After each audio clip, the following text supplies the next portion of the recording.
right, this is CS50, and this is week 9, the week where we synthesize the past several weeks and the past several languages, including HTML, CSS, and JavaScript most recently, plus some SQL, plus some Python. Indeed, the goal for this week is to synthesize all of those materials into a topic that's broadly described as web programming. Now, to be fair, last week we did introduce a bit of JavaScript, and via JavaScript can you indeed program, but it was entirely client-side as we used JavaScript last week. This week we'll reintroduce a server-side component and indeed end by tying together the browser, the so-called client, and the web server, the back end of any web application. So to get there, let's consider where we came from. Last week, in order to serve up any of your static web pages, static in the sense that once you write them, they don't change fundamentally. They don't particularly take user input unless you add a little bit of JavaScript. We use just this simple program called HTTP server. Now, there are other equivalents of this command on Macs and Windows and Linux and other platforms. But for our purposes,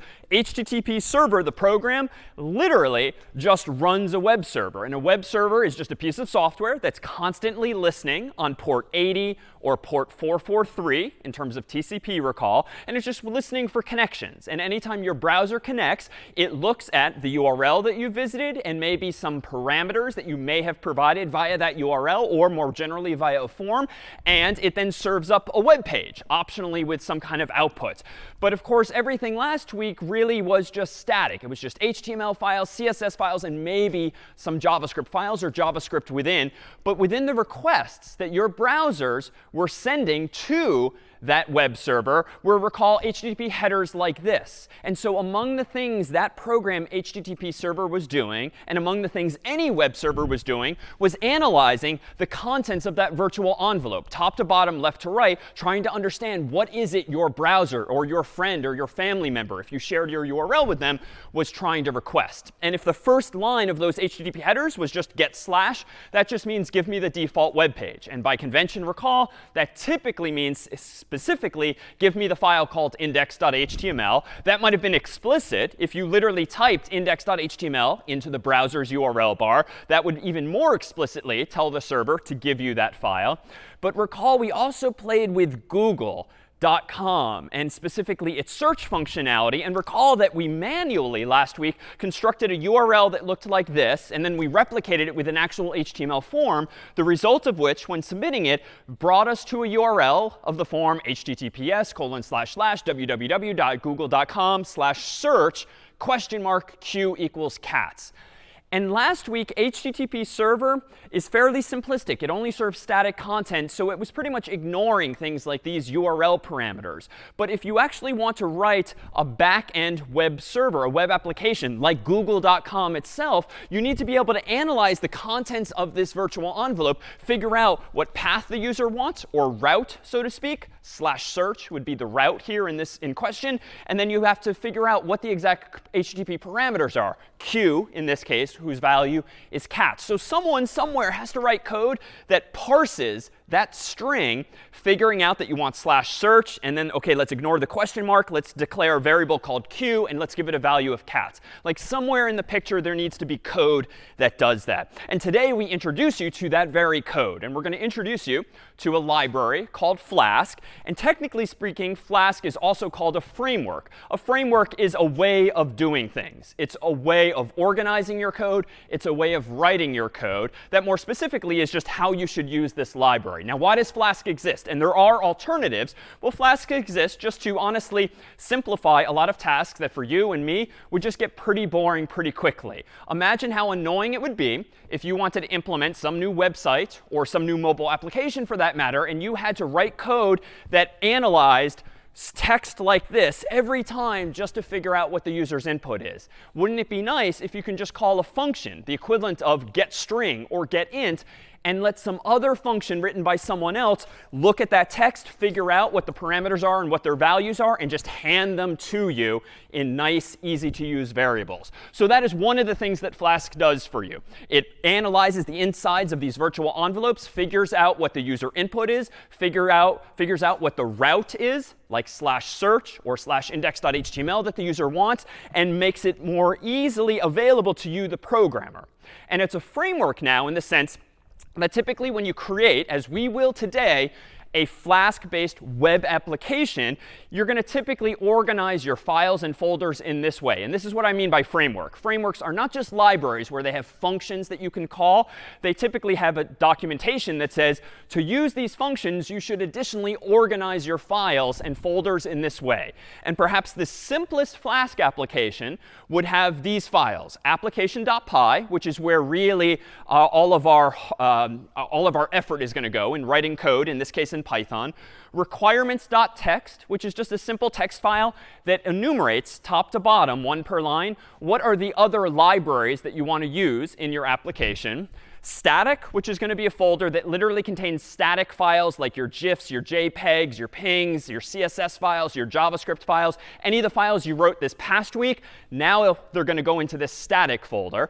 And lastly, templates. And templates is going to be where more of your HTML goes. And we'll see what the distinction is there versus last week. So in short, if you want to make a web application, not a website, a web application that takes user input, produces user output, maybe talks to a database, maybe sends emails, maybe does any number of other things programmatically, you have a web application, and we'll use this framework here called Flask. And there are alternatives. In the world of Python, there is a framework called Django. In the world of PHP, there are frameworks like Symfony and Laravel and the like. In Java and C# and other languages, there are similar frameworks. So this is just representative of the types of frameworks that are out there.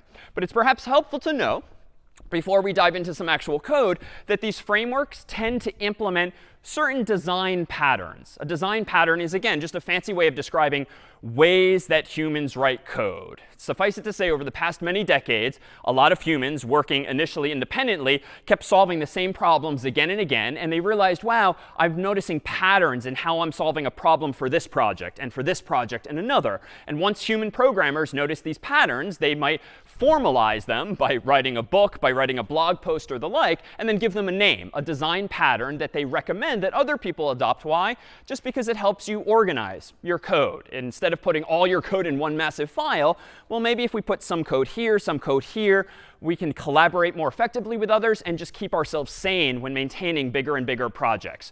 So Flask implements what's generally known as an MVC design pattern or paradigm. MVC just refers to an acronym representing model, view, and controller. And these are sort of technical terms of art that at the end of the day we'll see are relatively simple. Controller is going to be where you write most of your Python code. It is the file or files that control your web application. So in the past, anytime we've written a C program or a Python program, you have in effect been writing controller code. We just never slapped that label on it. There's also going to be, today, what we'll call a view, the V in MVC. And view just refers to all of the stuff that a human views, the HTML, the CSS, more generally the user interface. Anything involving the user is going to be described as part of your application's view. But again, any of the code that you, the programmer, write, that's part of your controller, so to speak. And then lastly is the so-called model, the M in MVC. And this generally refers to what technique, what service, what software you're using for your data. So maybe that's a SQL database. Maybe that's a CSV file. The model refers to the data that your application is using. So again, none of these terms are introducing things we couldn't have done last week or in weeks prior. All we're doing by introducing MVC as an acronym or design pattern is just to slap a label on the approach that Flask and in turn many programmers, whether using Python or other languages, use when designing web-based applications. There are alternatives, but this is among the most popular and perhaps among the simplest. So much like we've done with any language, let's take a look at the simplest possible web application you might write using this library or framework called Flask. It turns out if you fill a file called application.py with these lines of code, you have just made your very first web application. Now, it's not going to do much of interest, as we'll see, but this is the minimal amount of code pretty much that you need in order to write a web application that is a program that once you start it is going to just be constantly listening and listening and listening for TCP requests on port 80 or 443 to come in from people's browsers, your own included. And then now you have the ability to write code that responds to those users. So what do I mean by this? Well, let's go ahead and see this in action and start writing some of our own very first programs. I'm going to switch over to CS50 IDE, which we'll continue using here. I'm not going to run HTTP server anymore. Instead, we're going to use Flask, which will take the place of that server. And I'm going to go ahead and let's create a very simple file first. I'm going to go ahead and actually, let's do this. I'm going to first create a directory. So I'm going to create a directory called hello. And I'm going to cd into hello. And as always, if you open your file browser, you'll see the same thing at top left. But in general, I'll focus on the command line. And now that I'm in the hello directory, let me go ahead and create a file. And I'll save this in hello. Whoops, I'll save this in hello. And let me go ahead and call this, let's say, application.py. And again, saving it in the hello directory. All right, if I type ls, I'll see it there, and it's currently empty. So let me go ahead and pretty much copy some of that code from a moment ago. Let me go ahead and, from the Flask library, import something called Flask, capital F in this case, which is just their convention. And let me go ahead and also import something called render. Actually, let's not even do that yet. Let's keep this minimalist at first. In order to turn this file into a full-fledged Flask application, that is my own web server, I'm going to go ahead and define a variable called app by convention. I'm going to call this Flask function, and I'm a little weirdly going to pass in underscore underscore name underscore underscore. Now, we've only seen that special variable once in the past, and that, recall, was when I said, well, you should either call main at the bottom of your Python file to call your main function, or you can do this annoying thing where you say if name equals main, then call main. So no matter why we used that in the past, this special variable, underscore underscore name underscore underscore, essentially refers to the name of the current file. So this is a line of code that says, Flask, turn the current file into an application. That is a web application that will listen for browser's requests. Now in my file, I have to tell Flask, what are my routes? A route is simply a URL. So slash, or slash index.html, or slash search, or any number of other paths that you see in today's URLs on websites. And to do this in Flask, I say app.route, quote unquote, slash. Now, this is something we've not seen in Python before, but this is actually a Python feature. Anytime you see an @ sign at the beginning of a function like this, it's what's called a Python decorator. And for our purposes today, this is just a special way of applying one function to another. But let me leave it at that for now and just say that the convention when using Flask is that at first you define your route, like your slash default route. Then you define a function. And the function can be called whatever you want, but by convention, you should probably call it something appropriate for the actual route in question. And again, humans tend to call the default route your index. So I'm going to go ahead and call this function index. And below that, let me just go ahead and do something silly like hello world, literally returning that string.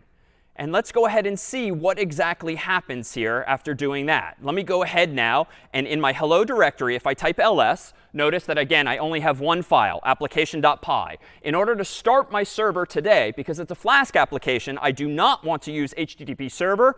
I instead want to run the command flask run.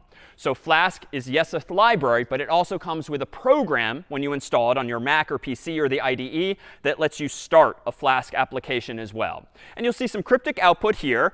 But just like HTTP server, you'll see the URL of your currently running application. And if I go ahead and click this URL and open it in another tab, voila, I see my very first dynamic web application. It's only printing hello world. And in fact, if I go to Chrome's view page source feature, notice that it's not even full-fledged HTML. It's literally text. But that's because I didn't bother returning any actual HTML yet.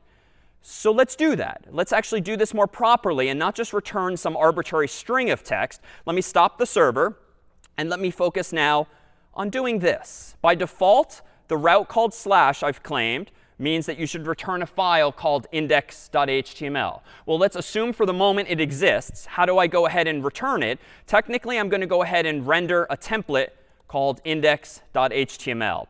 And in order to use this function, render template, I need to import it from the Flask library as well. So Flask, again, is a library, comes with a lot of functions, the first one of which is called Flask itself. That's what activates this as a web application. Render template is another function whose purpose in life is to go find a file called index.html, grab its contents, so that you can then return it. So it's similar in spirit to using open and read in Python a few weeks ago. But it's going to give us some other fancy features as well. But let me go now into my command line, type ls to remind us that we only have application.py. I don't want to create index.html in the same directory. Flask, recall, has certain organizational recommendations like this here, whereby I should actually put index.html and all of my HTML files today onward in my folder called templates. So let's do that. Let me go ahead and make a directory called templates with make dir, enter. If I type ls now, you'll see that I have a templates directory. Now let me go ahead and create a new actual file called index.html. Let me store that in my templates directory. And now let me go ahead and do something pretty familiar. We've done this many times at this point, whereby we just whip up a quick HTML page. I'll give my doc type of HTML up here. Let me have my HTML tag. My language will be English by default. Down here, I'm going to have the head of my page. Inside the head, I'll have a title. I'm going to call this hello. Down here, I'll have my body. Inside the body, I'm just going to say hello world instead. So still no progress really from last week. But let me now go back to application.py, remind us that we've just now returned the function call render template of index.html. And again, this function, render template, is going to go open that file, grab all of the bytes inside of it, and return them ultimately via this line. So now let me go ahead and run Flask run again. Let me go ahead and click on my IDE's URL. Voila, same thing. But now if I open up Chrome's view source feature, notice now that I've returned a full-fledged web page. So again, not really fundamentally that interesting, but I've taken this baby step now toward generating any HTML that I want. So let's make this more interesting. I've claimed all along that there is this way, of course, with web programming to take user input via the URL. So how can we go about doing that? Well, let me go ahead and propose this. Let me go ahead here and write an additional line of code that does something like this. Let me declare a variable called, actually, let's do this. After render template, it turns out you can pass in 0 or more named arguments. And the names of these arguments are entirely up to you. And we haven't seen that thus far. Thus far in the past, anytime we've used someone else's function, you had to check the documentation or the lecture notes to figure out what were the available arguments you could pass into this function. But that's not true with render template. It's a little more powerful. So if I want to pass a user's name from my application.py file, which recall we're going to start calling my controller, I can say, give me a variable called name. What do I want the value of this person's name to be? Well, really what I want it to be is the equivalent of whatever is after that question mark, right? The only way fundamentally to get user input from a URL we've seen is whatever's after the question mark. And I don't want Q and I don't want cats. I want name equals David or name equals Brian. So how can I do that? Well, let me go ahead and say this. Name equals request.args.get quote unquote name. And let me additionally add request to the top of this file. So what am I doing? When I import this other request variable from the Flask library, this gives me access to the HTTP request. And with it, any parameters that might have been in the URL. And what Flask does for me is it parses that URL. It figures out what is Q, what is cats, what is name, what is David. Whatever is after the question mark, Flask parses it for me and hands it back to me as variables. And I can get access to those variables by calling request.args for arguments, .get, and then the name of the parameter that I want to get from the URL. So now if I save this, let me go back to index.html. And here is why this file today onward is now called a template. A template, just like in the human world, is kind of a framework into which you can plug other values. It's a template that you can base your own work on. It's like a blueprint that you can base a building on. So templates typically have special syntax via which you can plug in some values. And I'm afraid the syntax is slightly new versus past things we've seen. But if you use 2 curly braces, as though one weren't bad enough in C and in other contexts, 2 curly braces left and right, you can tell Flask's render template function to plug in right there the value of any variable that you have passed into render template as one of these arguments in the function call. So let me go ahead now and run Flask run again to restart my web server. Let me go ahead and open this URL. And it looks pretty stupid right now. Hello, none. But recall that none is a special value in Python. It means something has no value. So you know what I could do? It turns out that, let me go back over here. If I go back to my URL, and let me zoom out so you can see it. Let me go ahead and add a slash, question mark, and not q equals cats, because that's irrelevant now. But how about name equals David? And let me zoom in on that. All I've added is the slash question mark name equals David. Let me go ahead and hit enter. And voila, now I have a web page that says hello David. And indeed, if I view my page source, notice the HTML has been dynamically generated. There is no file on my IDE that says hello, comma, David. Rather, it's been dynamically plugged in. And notice this can change. If I go ahead and change the name to Brian, enter, his page changes. And of course, if I view the page source now, it's as though I had a file called index.html that literally had Brian's name in it. But no, there's just that placeholder within my template instead. And I can clean this up. Notice it looked pretty stupid if there was no value for name. But it turns out the request.args.get function takes a second optional argument. If I don't know if there's going to be a value and I want to give it a default argument, my second argument to the get function can actually be the default value. So if I go ahead now and let me go ahead and rerun Flask, and let me go ahead now and reload with no name argument, now you see a default value of hello, comma, world. But if I go back up there and put my name back in, now it doesn't need the default. I see what the human actually typed in. So what's going on here? Well, if you consider what google.com is doing, when you type in cats and hit enter, that word q equals cats is being passed to google.com in the URL. Google is running some program. Maybe it's Python with Flask. Maybe it's some other language that's analyzing the URL, grabbing q equals cats, and then they're searching their database, essentially, for a keyword of cats. And then they're dynamically generating the HTML that shows you all of those pictures and search results of cats. There is no web page, there is no HTML file on Google servers that constantly has a big list of cats. Like there's certainly no human maintaining a really big HTML file just filled with image tags and cats all day long. It's suffice it to say that's all dynamically generated. And even with this trivial example, we see now perhaps that we're scratching the surface of that very capability. All right, let me pause here and see if there are any questions or confusion, because it's a lot all at once, given that with any framework, you typically have to learn the conventions first, and then you can start to be productive. Yeah, so when you called the render template function, someone asked, why don't you need to say it's in templates/index.html, and why did you just say index.html? Good question. This is one of those just because answers. The render template function has been implemented in such a way that it assumes that your files are in the templates directory. You can technically override that by reconfiguring the application, but the default and indeed the convention is to just put those files in templates. Good question. Santiago? Why, when you declare the add app.route, you have to include the / as an argument to that?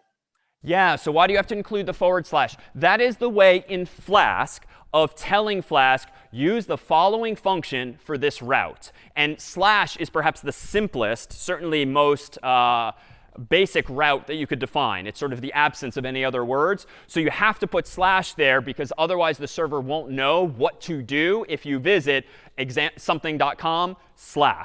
And that's it. We can change this, notice. I can change this to anything I want. Let me stop my server and let me change this to /secret, as though I'm creating a secret URL on my website. Let me go ahead and rerun Flask run. Let me open up this URL, and notice what happens. Nothing happens, not found, 404, when I visit /. And Chrome is just being annoying. It's hiding the / just for simplicity these days. But the / is there, even though you're not seeing it as the human. But if I change this and go to /secret, then we see that page again. So that app.route function just lets you define what route should be associated with the following function. Other questions? Yeah, over to Sophia.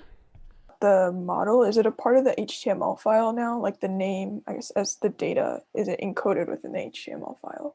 Yeah, at the moment, I would argue we don't really have a model yet. Like, there's no database, there's no CSV file. So right now, we're just playing with C, controller, and V, view. And that's totally fine. It's only when we have a full-fledged application, like we soon will today, that really the M comes into play. But again, this is sort of reasonable people might disagree. They're just conventions. They're not hard, fast rules.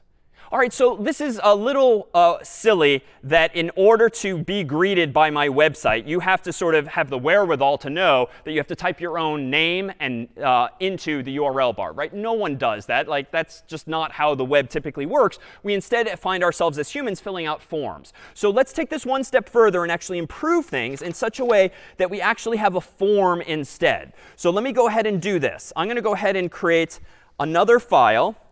Let me go ahead and do this. Let me go into my templates directory where I currently only have index.html. And let me just copy this file, index.html, into another one right now called greet.html. And that is to say, I want my greet file ultimately. Let me go ahead and open this in my editor. Greet ultimately is going to do the job that index was a moment ago. And I'm going to change the behavior of index.html to instead have an actual form. So I'm going to go ahead and delete this, and I'm going to do a form action equals a route called /greet, which doesn't exist yet, but I wager it soon will. I'll use get initially. And then inside of this form, let me go ahead and give myself an input whose name is going to be literally name, because I want the human's name. So the red name is the tag's name. Name in green at the moment is the name of the human in question, although a little confusingly. And then let me go ahead and say the type of this field will be text. And then let me go ahead and give myself an input type equals submit. So I have a submit button, and the value of that will be whatever the default is. So now let me go back to application.py. Let me go back to my hello directory. Make sure you don't run Flask run in your templates directory. Make sure you only ever run it where the application.py file is. Let me run this file. Let me go ahead and open it now. And voila, my /route, the default route notice, has changed to be this HTML form. And if I look at the view source of that in Chrome, you'll see exactly what I just typed. So there's nothing dynamic about the form. That is indeed hard-coded. There's no placeholders there. But notice that this form has been designed in advance by me to go to the /greet route using get. Well, how do I implement that? Well, let me actually go into my application now, because you'll notice if I type in my name, David, and click submit, not found. Because notice that /greet does not exist. That is not a defined route in my application. So let me go back to my server, and let me go ahead down below, and let's just do something similar. app.route, quote unquote, /greet. So let's give myself a second route. Let me go ahead and define the function that should be called when a user visits /greet. And again, you can call it anything you want, but let's keep things simple and just call it the same thing as the route, though again, that's not a requirement. And then in my greet function, well, what do I want to do? Let me go ahead and say return to do. I haven't done it yet, but again, as in C and in Python, take baby steps and just make sure the basics of your code are working so far. Let me rerun Flask run. Let me open my URL. And now let me try filling out this same form again. And actually, I'm a little annoyed that the autocomplete is popping up, but we can turn that off later. Let me go ahead and click submit. And voila. Now the greet route does exist. Notice that /greet is fully functional. It's not a not found anymore, but it's, of course, not doing anything useful, hence the to do. Well, that's OK. Let me go back here and stop the server. And let me instead have greet render a template called greet.html. But recall that greet.html is where I started. It is the file now that has this placeholder. So I think what I can do is just move the code that I was using earlier for index, which no longer needs it, because index.html has only a hard-coded static form. Let me go ahead and just move the name parameter to my greet route instead. Let me go ahead and restart my server. Let me go ahead and open my URL. Let me go ahead and type my name in and hit submit, and voila. So now we have two fully functional routes, / and /greet, the first of which just so happens to only display the static form, the second of which actually happens to do something more interesting and greet the user. And I mentioned a moment ago, I was kind of annoyed by the user interface here, the fact that it's remembering who typed their name in before, just rubbing me the wrong way, leaks a little bit of privacy. So let me actually go into my index and recall that there's other attributes in HTML, like autocomplete equals off. I can also do autofocus to give that text field the blinking cursor by default. And now let me go ahead and restart my server after making this change. Let me go ahead and reload. And you know what? We can do a little better. Let's also add one of those placeholder, quote unquote, name, just so that it's a little more clear to my visitors that, oh, you want me to type my name, David, here. Autocomplete is now off. I click submit. Voila. We now have a working, if simple, web application. All right, so what were the additions there? Same exact application as before, but we added a second route and a second template so that one form could submit data to the other route instead. So let me pause here to see if there's any questions or confusion before we continue to iterate on this.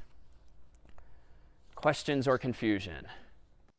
Wondering how that name equals double quote name is that equivalent to the name that you later specified?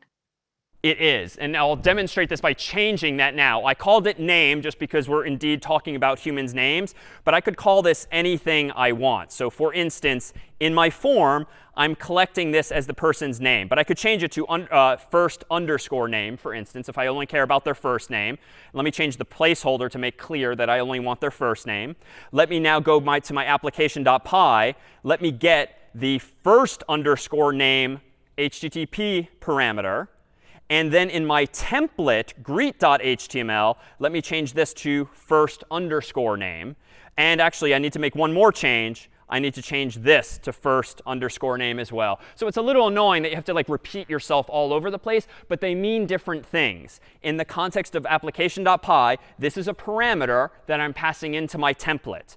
In the context of this get function, this is the HTTP parameter that I'm grabbing from the URL. And in the context of my template, this refers to the first of those, which is the argument I'm passing into render template. And if I reload the server, and let me go ahead and reload the form here, let me type in only my first name, click submit, a whole bunch of things change, not in terms of output, but in terms of functionality. And you'll see that now I'm using first underscore name instead of name itself. Other questions or confusion about routes or parameters in the URL, templates or otherwise? No? All right, well, let me ask a question then of us. Let me go ahead and scroll this down just a bit to make room. Here again is my index.html file. It contains a form. Here now is my greet.html file, which contains just hello, comma, so-and-so. What looks poorly designed about this? I'm going to go ahead and revert just to my shorter names, just so a little more fits onto the screen at once. But what looks poorly designed about this? I claim that it's correct. We seem to have a working web application. But what is poorly designed, arguably? Let's hear from Peter. Well, I guess you're getting it. So the URL is exposing the personal data of the input, whatever they might have put in. So I guess we'd want to use post instead to hide it.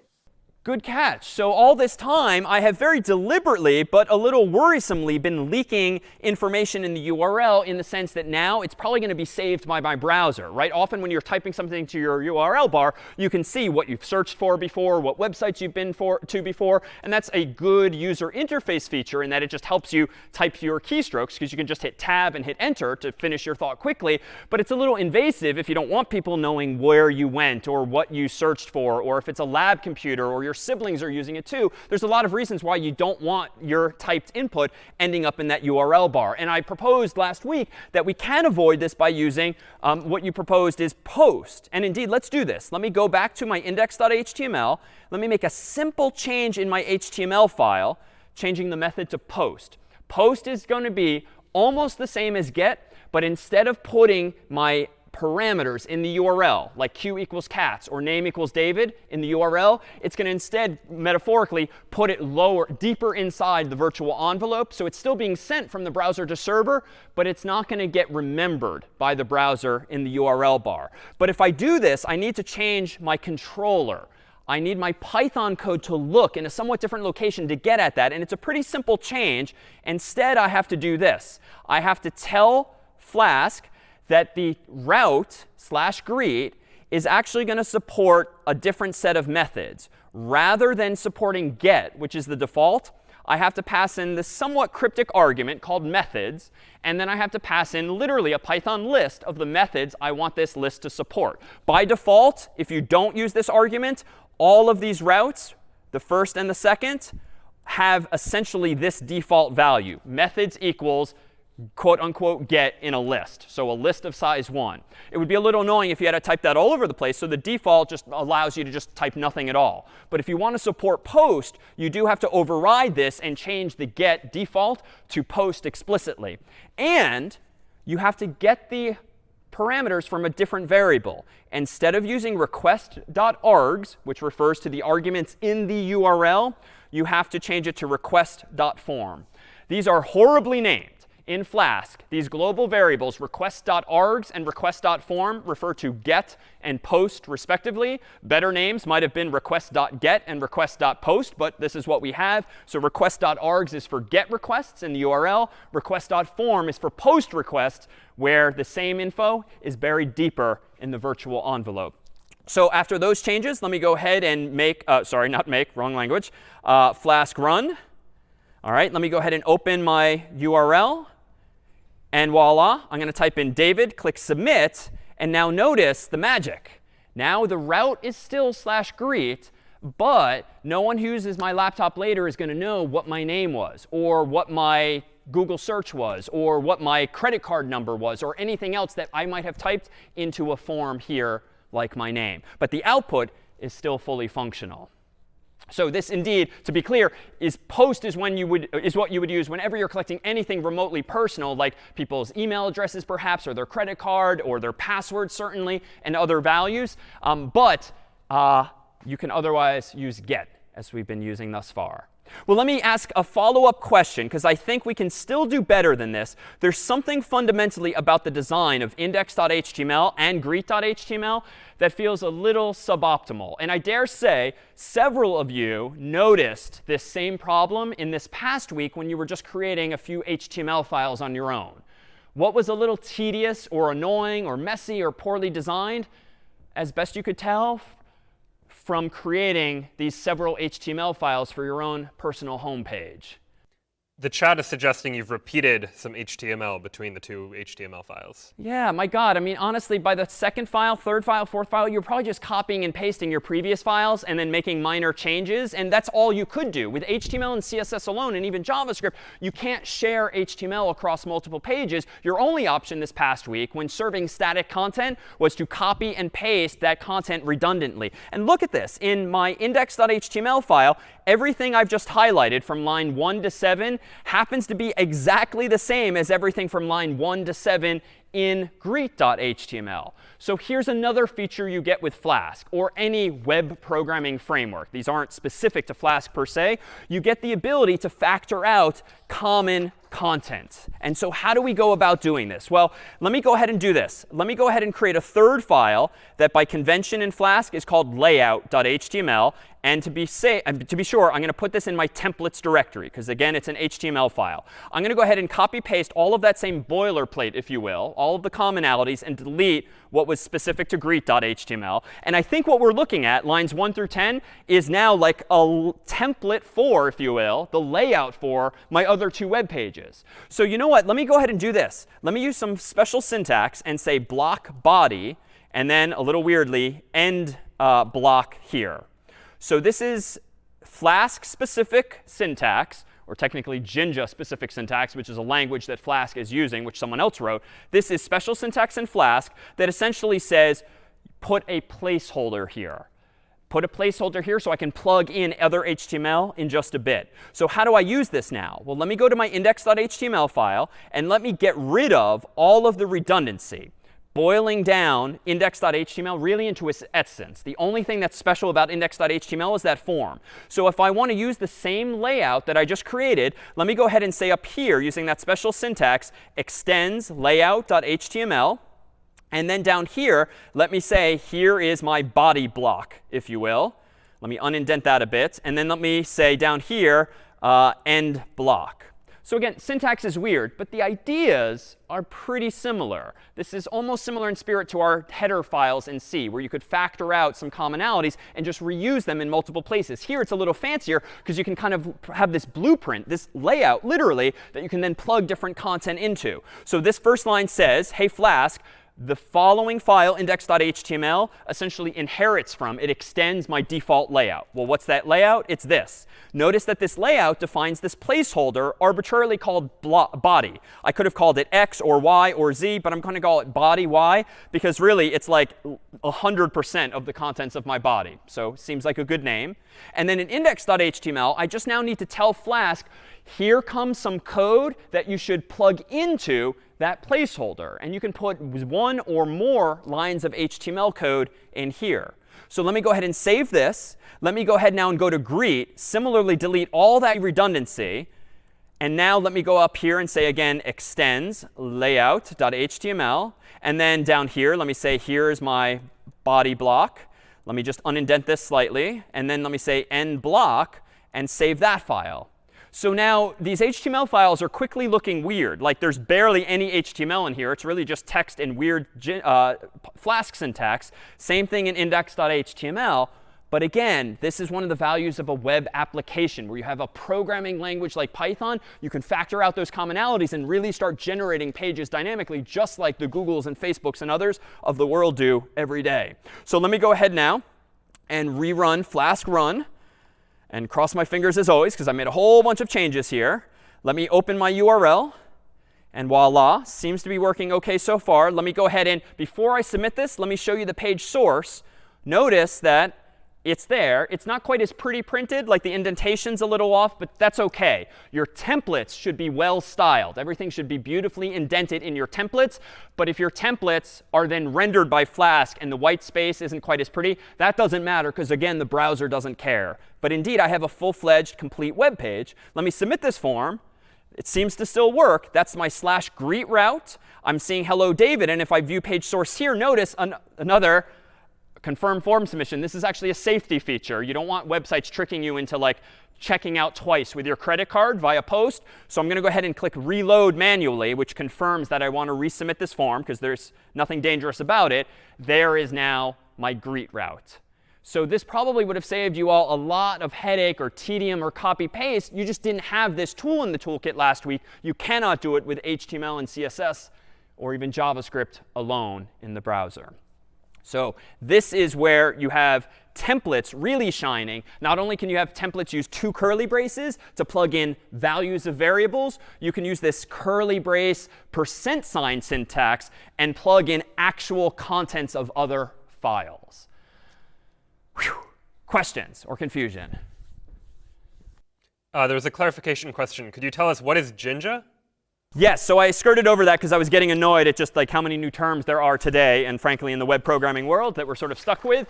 So this is a good example of code reuse. There's a lot of smart people out there, a lot of people solving different problems. It would be a little annoying and a little arrogant if all of us tried to solve all of the world's computing problems. And so the authors of Flask decided that for their template feature, they would not reinvent the wheel and come up with their own syntax. They would use someone else's existing crazy syntax, if you will, that uses the double curly braces and the curly brace and the %signs so that they're just combining one person's language with another. And this is so common. And this is a good thing because technically you can plug in a different language. If you really are anti-Jinja for some reason, you just hate the syntax, you can actually use something else. And so this is actually a demonstration in computing of really a component-based design where you can plug different pieces of software together and have them still interoperate. And we'll add to the course's website links to Jinja's documentation, and we'll see in a little bit what more you can do with Jinja in the template. So again, Jinja just refers to really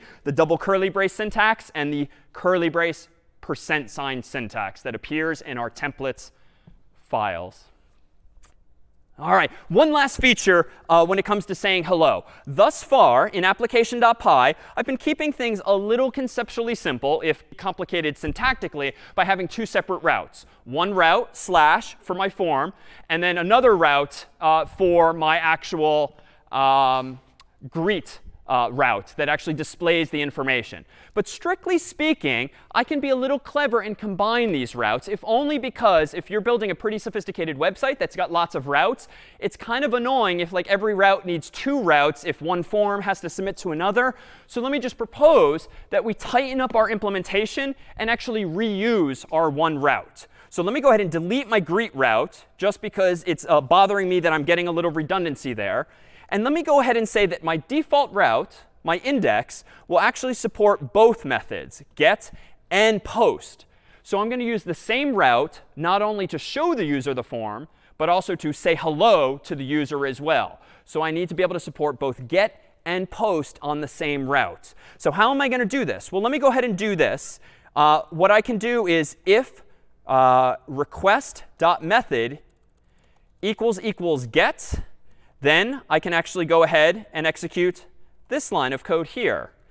Else, if request.method equals post, then what I'm going to do is this: return render template greet.html, and I'm going to pass in a name of request.form.get name, and then a default value of world. So nothing new. That's just the code that I deleted a moment ago. But notice now I'm reusing the same route, and I'm just checking logically in my controller code, if you will. Well, if the method came in as get, go ahead and just display the form. If the method came in as post, go ahead and greet the user.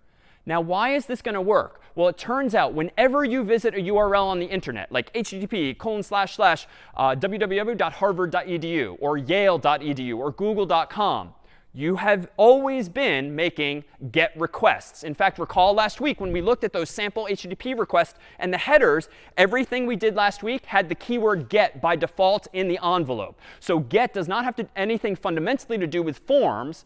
It's actually the default HTTP verb that's used whenever you just visit any URL. Anytime you visit a URL on the web, you are using GET by default. When you submit a form, you are potentially using GET, as I did first, or you are using post, as I did second.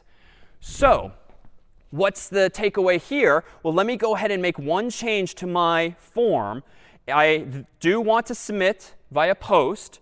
I'm going to submit, though, no longer to /greet, but just to my default route. And if I did everything right here, let me go ahead and run flask run. Let me open up my URL as before. And I'm at my /route. Notice if I view my page source, the action is going to be / also. So I'm sort of using the same route for two different pieces of functionality. Let me type in my name, click submit, and voila, amazingly, it worked. Hello, David. But my route has not changed. Now, why is this useful? It may or may not be. It's just the capability you now have, because if you can express yourself programmatically in Python, you can distinguish between the two verbs, get and post, that are inside of your incoming HTTP request. And if anything, this just means you don't need twice as many routes just to have one thing pass to another. And it turns out there's also other features that derive from just being able to reuse the same route. But more on that down the road. Are any questions then on saying hello, Flask, or these routes?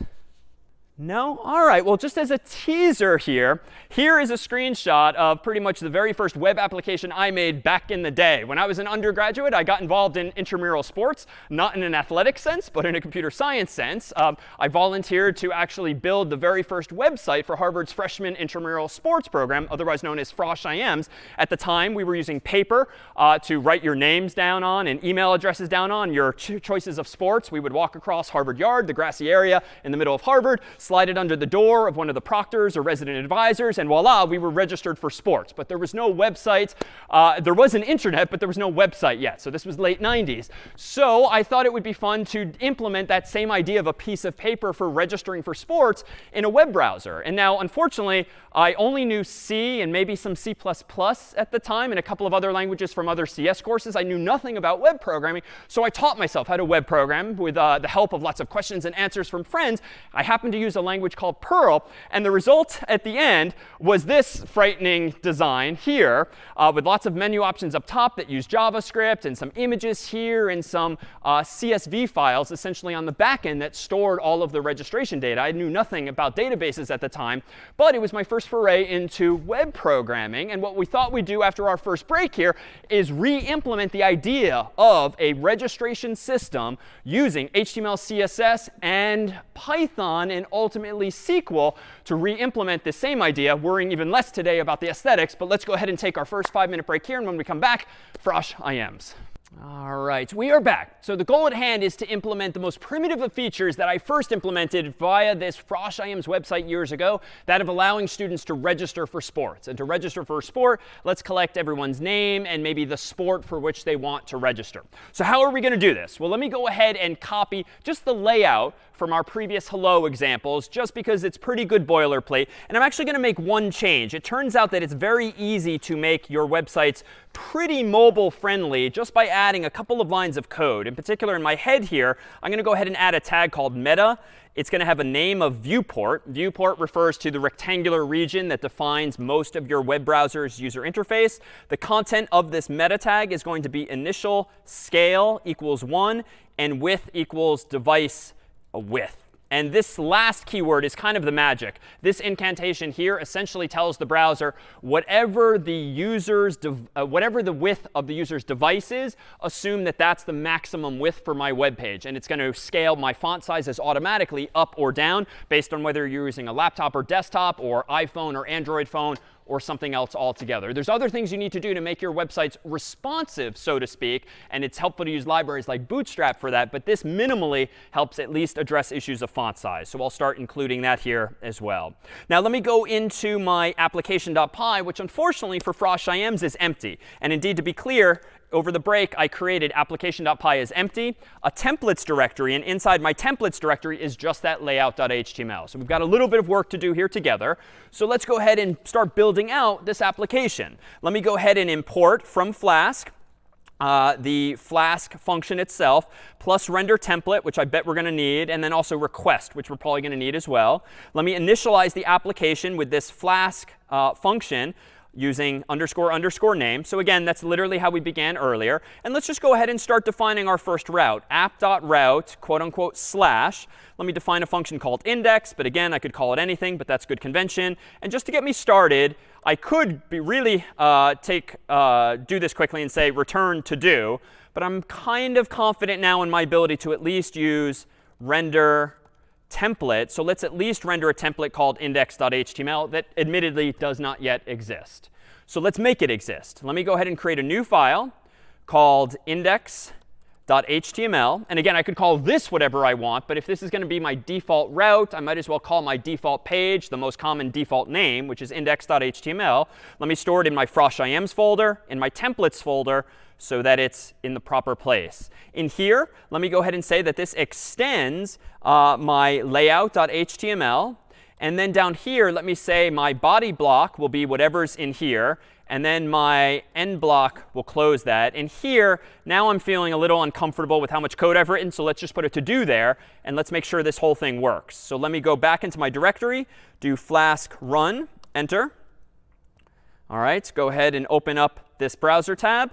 And it just says to do. So I think I'm in a good place. Indeed, if I view page source, I see a full-fledged web page, including that meta tag we just added, but with just a big to do here. Now, what do I want to do? The biggest thing I want to do is actually have students be able to register for a sport. So let's go ahead and define ourselves an HTML form via which to do this. So inside of my body block, in my index.html template, let's go ahead and first just call this like the registration page with an h1 tag. And then let me go ahead and give myself a form. The action will be, the sky's the limit. Let's keep it simple and just do /register rather than complicate things by using the same route again. Let's keep things a little private. So let's do a method of post so that my roommates don't know what sports I'm registering for or not registering for. And then in here, let's go ahead and ask the user for their name. So let's go ahead and do an input. Name equals name, where the name of this input is going to be name in the human sense. The type of that box will be text. And let's add some of the fanciness as before. Autocomplete equals off, or oof. Autofocus, whoops. Autofocus. And then over here, a placeholder so that it's self-describing of name. All right, and then let me go ahead and give myself a submit button. Input type equals submit. And let's add a value of register just to make the website a little more user-friendly. Let me go ahead and stop my server and restart it so I can reload all of these changes. And let me go over to this URL again. And voila, we have the beginnings of a form. It's only asking for names, so it's not quite there. So I need to ask for some sports as well. Now, there's a bunch of ways we can do this. And even though you might not have seen them all yet in CS50, you've certainly used them on the actual internet when you're visiting websites. So let's do a drop-down menu initially. Let me do what's called the select menu, because you select an option, the name of which is going to be sport. Select menus, if you read the documentation or follow an online tutorial, you'll see that they must have children called options. And children must have values. So for instance, let's use a value of, how about dodgeball, which is a common intramural sport. And then inside of the option tag, you actually have to say, much like a link, what the human should see. So I'm just going to redundantly say dodgeball here too. And let me go ahead and make my life a little easier here. Let me to do, just to speed things up, let me do a little bit of copy paste here. And how about we change this one to flag football.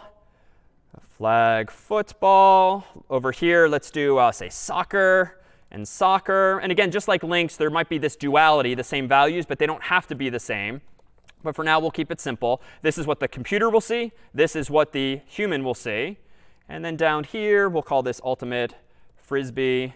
And here, the same thing, ultimate frisbee. OK, so now I have a working drop-down menu. So let me go ahead and prove as much by restarting my server, visiting my same URL. And voila, the user interface is kind of ugly, definitely very minimalist. But if I now type in my name, David, notice that by default, dodgeball selected, because one of those options should be. But I can actually fix that. I don't like how I'm forcing everyone to think they have to do dodgeball. Let me do an option here with an empty value, for instance. And I can even say something up here, for instance, like, let's just say what it is, sports. So with no value. So it's not an actual valid option.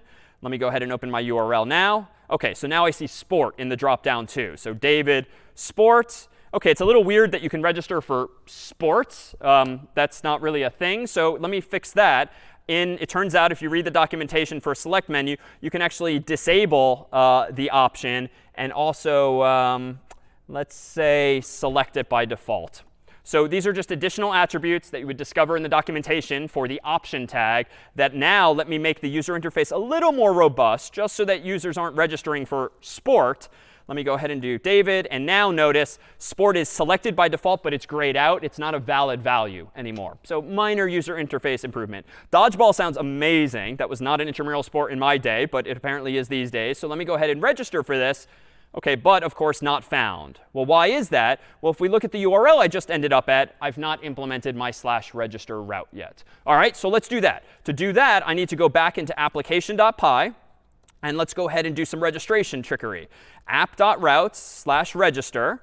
I'm going to define a function that I might as well call register, but I could, again, call it anything I want. And in this function, let's keep it simple initially. Let's just go ahead and return a template called success and just presume that the registration was successful. And in fact, let me go ahead and create a new file called success.html in the frosh.im's templates directory.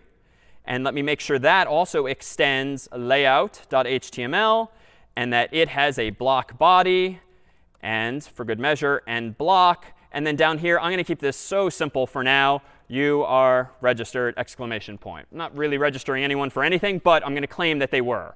So now, if I rerun my application, and I go back to my form here, and I now re-register David for dodgeball and click register, now it's a bug. And let me pause here just to see if the pieces are fitting together. Method not allowed, even though I'm at /register. Any thoughts on how to fix this? Method not allowed? And notice you can even see in my terminal window in red an error message.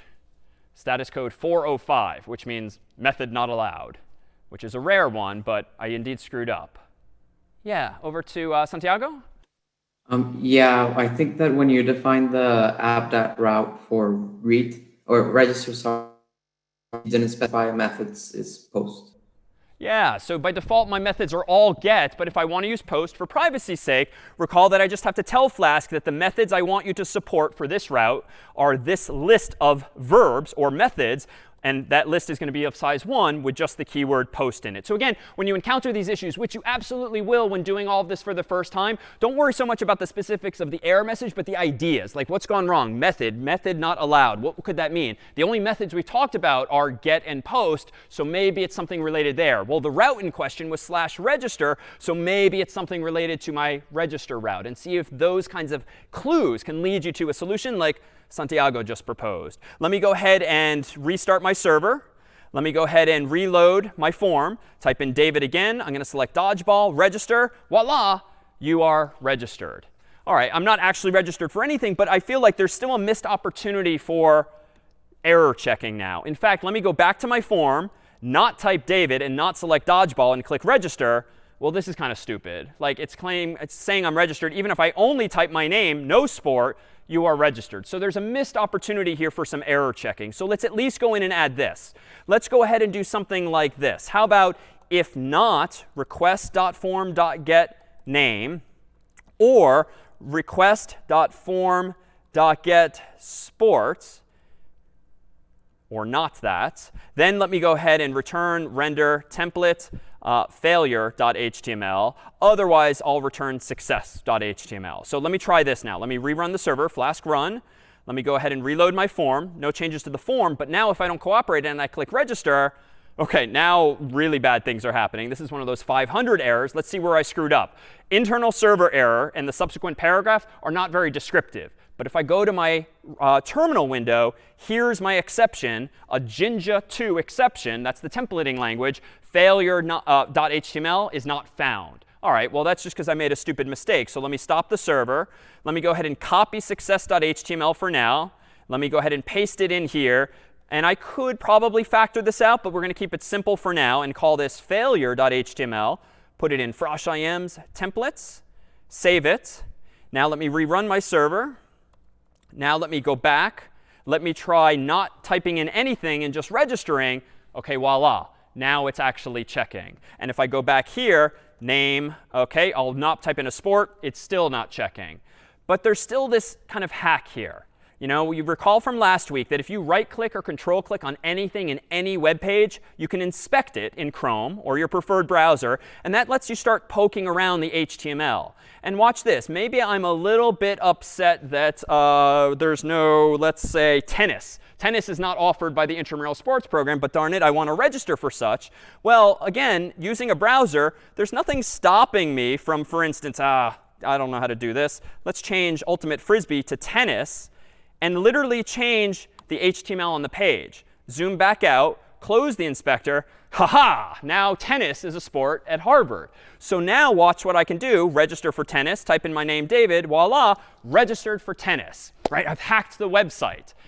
All right, so in some sense, I kind of sort of have hacked the website this time. Now, obviously, I'm not doing anything with this information on the server at the moment. I'm just blindly saying registered or not registered. But notice what I've just done. In fact, let's really notice what I've done. Let me go ahead and inspect the page again. Let me go to my network tab, and let me resubmit this form. And watch what happens here. Let me go back here. Let me type in David. Let me do this quick hack again. Let me go ahead and right-click on Sport, Inspect. Let me get rid of Ultimate Frisbee and change this to Tennis again. And let me change this to Tennis again. Enter. Now let me go to my Network tab, select Tennis from the drop-down. And then down here, let me go ahead here and click Register. Notice what's going on down here. Just like last week, you can see a list of all of the HTTP requests. So let's look at /register. Let me now zoom in on all of this and scroll down to the form data, which we didn't see last week, but is there for post requests. I have legitimately sent from my browser David and tennis to the server. The onus is now on you, the programmer, to make sure that you're not actually going to let me register for tennis if it is not a supported sport. So now there's more error checking necessary. It's not sufficient to just trust that the user typed in a name and a sport. You can't just check for the absence of either of those. Now we should really be smarter and make sure that whatever sport the human's browser sent actually exists at Harvard. And you could imagine this going very wrong very quickly if it's a bank account. Like, how much money do you want to deposit? Well, I'll just hack the HTML and change the amount of money I'm depositing or withdrawing, right? You should not be able to change a server's data or database by just changing some HTML. You should never, ever trust your users, or myself in this case. So how do we defend against this? Well, there's a solution to this problem that actually gives us some other features as well. Let me go ahead and get rid of this silliness where I've literally hard-coded all of these sports in the HTML, which literally I resorted to copying and pasting. That should have been the first clue that we can probably do better. Let me instead go into application.py. And let me go up here and let me just define a global variable called sports. I'll capitalize it, as is the convention when defining constants.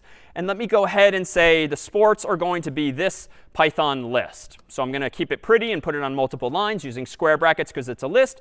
Here's where I'm going to say dodgeball as one sport, flag football was our next, comma soccer is our third, volleyball fourth, and then lastly we'll leave in ultimate Frisbee as legitimate.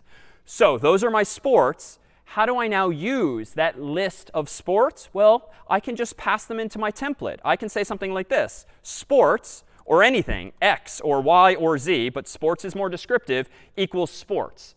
So this is to say I'm going to create in my template a variable called sports, the value of which is going to be that same global variable. And to be clear, Flask requires that you choose a name. You can't just pass in sports because Flask just won't know what to do with a single argument like that. You have to give these things names. And again, it tends to lead to this redundancy where you're reusing the same words, but one is your variable on the right, the other is the name you're using in your template on the left. So now let's do this in index.html. Here's where templating gets more powerful. In templates like Jinja, you don't just have curly braces left and right, and you don't just have the blocks with the curly braces and percent signs. You even have some simple programming constructs. I can actually do something like this, it turns out. I can actually do something like this. For sport in sports, end for, so it's a little stupid, the syntax, that you literally say end and then the name of whatever the preposition was a moment ago. But now let me go ahead and generate an option whose value is quote unquote the current sport. Close that. And then in here, let me say sport again. Done. Now I have used a for loop in my template, the syntax for which looks almost identical to Python. That's deliberate. The authors of Jinja essentially borrowed Python's own syntax, so it's not too much new information overload. And notice what I'm doing. I'm using this Jinja syntax to iterate over that sports variable. It's a for loop, so I'm saying iteratively set sport equal to the first sport, then the second, then the third, then the fourth, then the fifth. And then inside of this block here, this for loop, I'm using the double curly braces to just plug in the sport there, plug in the sport there. And what's amazing about this feature of Flask and in term web frameworks in general is that now when I run Flask run and I open up my URL and go to this form, voila, it's there. It's dynamically generated for me. And if I look at my page's source in my browser, notice that all of those options are indeed there, but I didn't have to type them out manually. I now have it in an array, and I'm dynamically generating even more HTML. And what's more powerful about that savings is that now I can go into my application.py, and let's not just check for this value. So if not request.form.getName, that was saying if there is no name, and then this part here was saying if there is no sport. Why don't I more specifically say, or the sport that the user input into the form is not in sports? So here's where Python gets pretty elegant. Now I'm checking two Boolean expressions. Is it the case that there is not a request.form.getName? Or is it the case that the sport that was in the user's form is not in the global variable sports? Then it should be failure. So you can send me tennis, you can send me water polo, you can send me any sport you want. I am now going to reject it because I am validating your submission against server-side data. And again, this is thematic. Unfortunately, you can never ever trust user input. You should always assume that some annoying hacker out there, or friend, or sibling, is going to be trying to hack into or crash your programs. But you can defend against that by programming defensively in this way. So case in point now, if I go ahead and David dodgeball register, that works. But if I do this little hack again, where I go into my HTML, I go down here, I change ultimate frisbee, for instance, to tennis, and also change it here to tennis, zoom out, close that, choose tennis, type in my name, David, voila. Wait a minute. Damn it. Why did that work? Oh, wait. OK, I didn't restart the server. It was still running the old code. Now I open it up. Oh, now we have to do this again. OK, now I'm going to go ahead and hack the site. Let me go ahead and inspect this, expand the sports. Let's go ahead and change ultimate frisbee to tennis. Let's go ahead and change that to tennis. Close the window, change the dropdown to tennis. And now, there we go. OK, all right. Was confused for a moment. But again, just restart the server, and it will reload the changes we actually made. And thank you so much, Brian, for diving in there to save me. But figured it out. All right, any questions or confusion beyond my own now on what it is we've just done by, one, dynamically generating a list of user select menu options, and also validating on the server against that same list of data?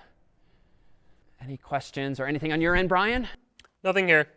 All right, so let me just demonstrate real quickly these just different user interface mechanisms. And suffice it to say, we're not too focused for our purpose on user interface design. Using a library like Bootstrap, can you make these forms look much prettier just by adding a few more HTML tags and a few more CSS classes. But let me go ahead and make one tweak here, whereby we can change the UI from being the select menu to a bunch of different things. In index.html, I can go ahead and define inside of my for loop, instead of using the select menu, an input, name equals sport, type equals radio for radio button, which are the mutually exclusive circles that you might tick on a box on a website. And then the value of this will be this particular sport. And then over here, let me go ahead outside of the radio button and actually display to the human that sport name. Let me restart the server. Let me reload my page. And voila, we no longer have a select menu, but we have radio buttons, which achieve the same result,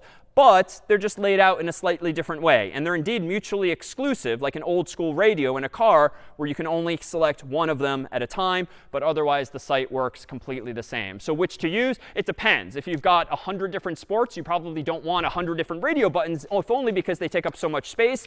But if instead, you might want to use a drop-down menu instead.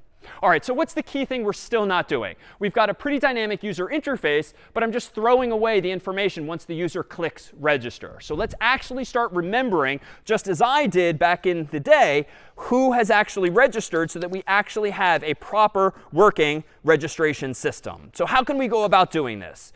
Well, we've seen in our look at Python in the past that we can store data inside of a Python program using a list, using a dictionary, using a set. There's a lot of data structures that Python gives us. So let's start simple, and let's actually do that. Let's go ahead and store our registrants maybe in a dictionary.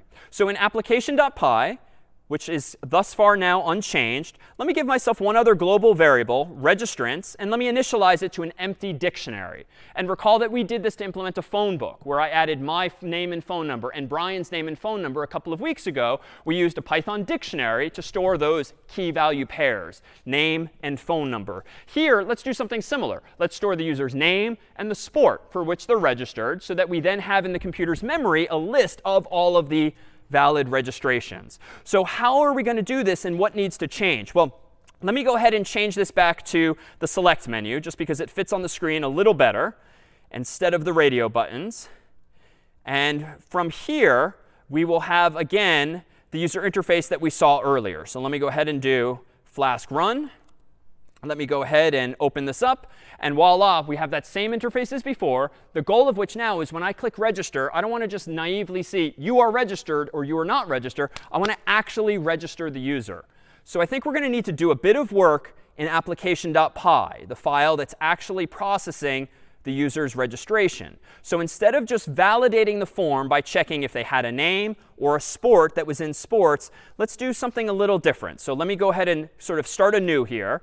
And let me do something like this. Name equals request.form.getName, just so I have it in a variable. It'll be a little easier to use. And then let's just say, if not name, then let's go ahead and return render template failure.html. All right, let's then check sport. Sport equals request.form.getSport, storing it in a variable just so I can do this a little more cleanly. And then if not sport, go ahead and return render template failure.html. And then let's do one more check, but I'm just being a little more pedantic this time. If sport not in sports, then let's go ahead and return render template failure.html. But you know what? This seems a little silly. If all I'm doing, if I know as the programmer what the error is, but I'm just telling the user you are not registered, that's not particularly good design. I'm not telling the user any information about what they did wrong. So let's do this instead. Instead of failure.html, let me go ahead and create a different file called error.html. And this will be called error.html in my frosh.ims directory, in my templates directory. And in here, let's go ahead and actually put an error message. For instance, something like this message. So there's nothing really there other than a placeholder for message. But let's see what this will do for us. Let's now go back to application.py. And instead of error.html, let's be a little more specific and pass in an error message like missing name. And down here, let's change this to error.html and say a message of missing sport. And down here, let's change this to error.html. Whoops, error in the error. Message of invalid sport. So there's a sport there, but it's just not in the list of valid sports, so we should tell the user accordingly. So now let's just try this real quick. Let's try this real quick and input this data incorrectly so we can see these. Let me rerun the server, reload the form. Let's type in nothing and just try to register. OK, missing name. It's more useful than just you are not registered. All right, fine. Let me give you my name, David, register. Missing sport. OK, now let me go ahead and give you a sport. And now if I registered, I'd probably get some other error because I haven't handled the successful outcome yet. So let's finish this up. Let's go back to my application.py in my register route and then ask ourselves, well, what does it mean to register the user? I want to remember that the user is registered for a given sport in the computer's memory. And the computer's memory, recall, I'm using by way of this global variable called registrants. And it's all caps just to make clear that it's a global variable, but that's not required. And then down here, why don't I do this? Registrants name equals sport. So this is very similar to what we did with names and phone numbers, keys and values, where I'm using name to index into the Python dictionary, and I'm setting the value equal to the sport. And then let's go ahead for now and say return render template. Whoops. Render template success.html. So let's test this out. Let's go over to frosh.ims. Whoops, let's learn from my mistakes. Stop the server and reload. Let me go back to the browser. Let me go ahead and type in David, who will register for dodgeball, register. Claims it's registered. Let me do Brian, will register for flag football, registered. He is registered. But I don't know who's registered or not. I don't know. But you know what? Let's do a little sanity check here. Let me just print out registrants, right? When in doubt, print or printf as your friend. So let's just do a little poking around here and run flask run again. This time, let's go back to the form and register David, sport, dodgeball, register. Same behavior, but down here, notice, we have this. Oh, and I see a couple of you are registering as well.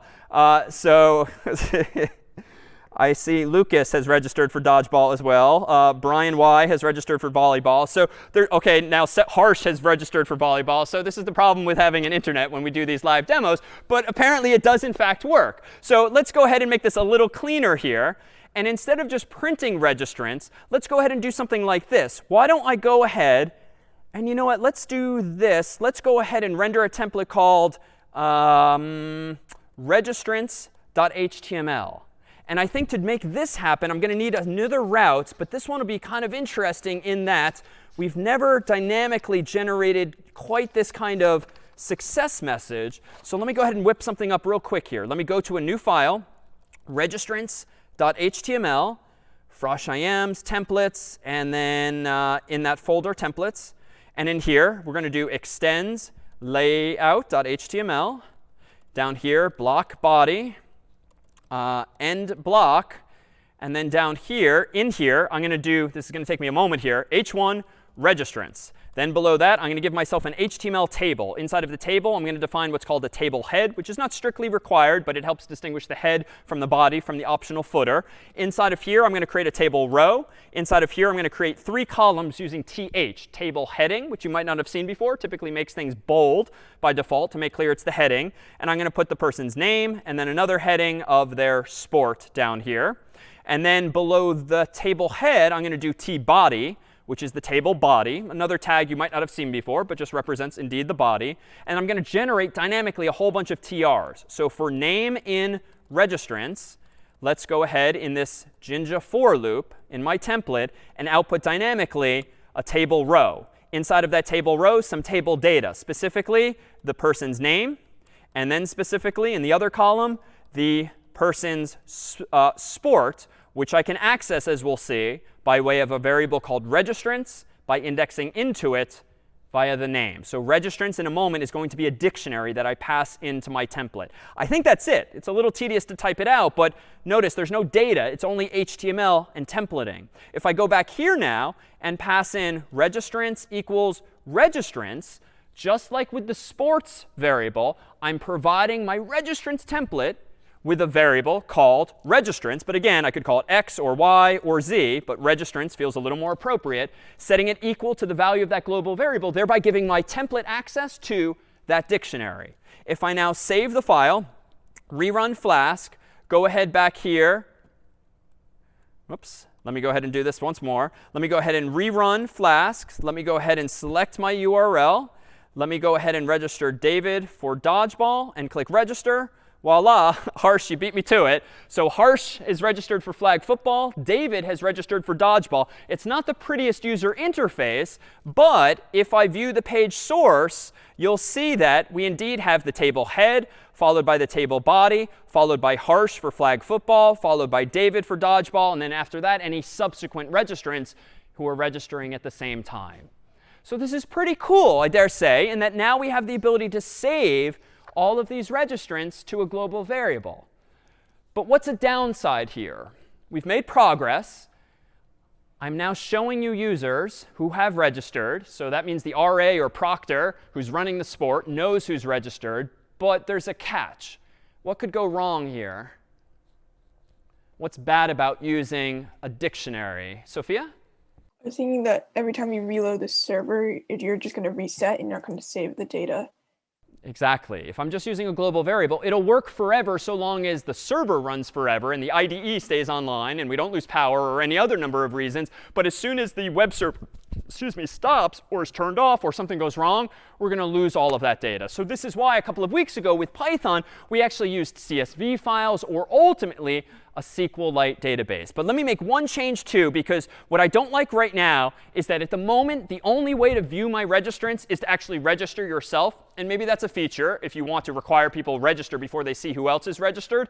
But it feels nice to have a different route, maybe /registrants, that anyone can visit to see the actual list of registrants. So let me go ahead and make one tweak here. Let me go ahead down here and define another route, app.route/registrants.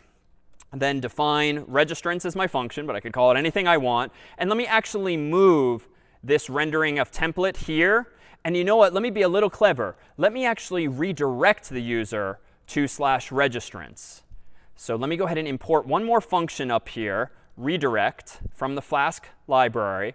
And this is a function that will literally do one of those HTTP 301s or some other status code that will send a location to the browser that says, go here instead. And the reason for this is that it's just nice now that inside of my register route, once you're registered, I don't need to literally copy and paste this line in 2 different places and actually have redundant code. I can just say redirect the user to /registrants, which already exists now, so that they can see themselves and who else has registered. So if I do this again, let me restart the server.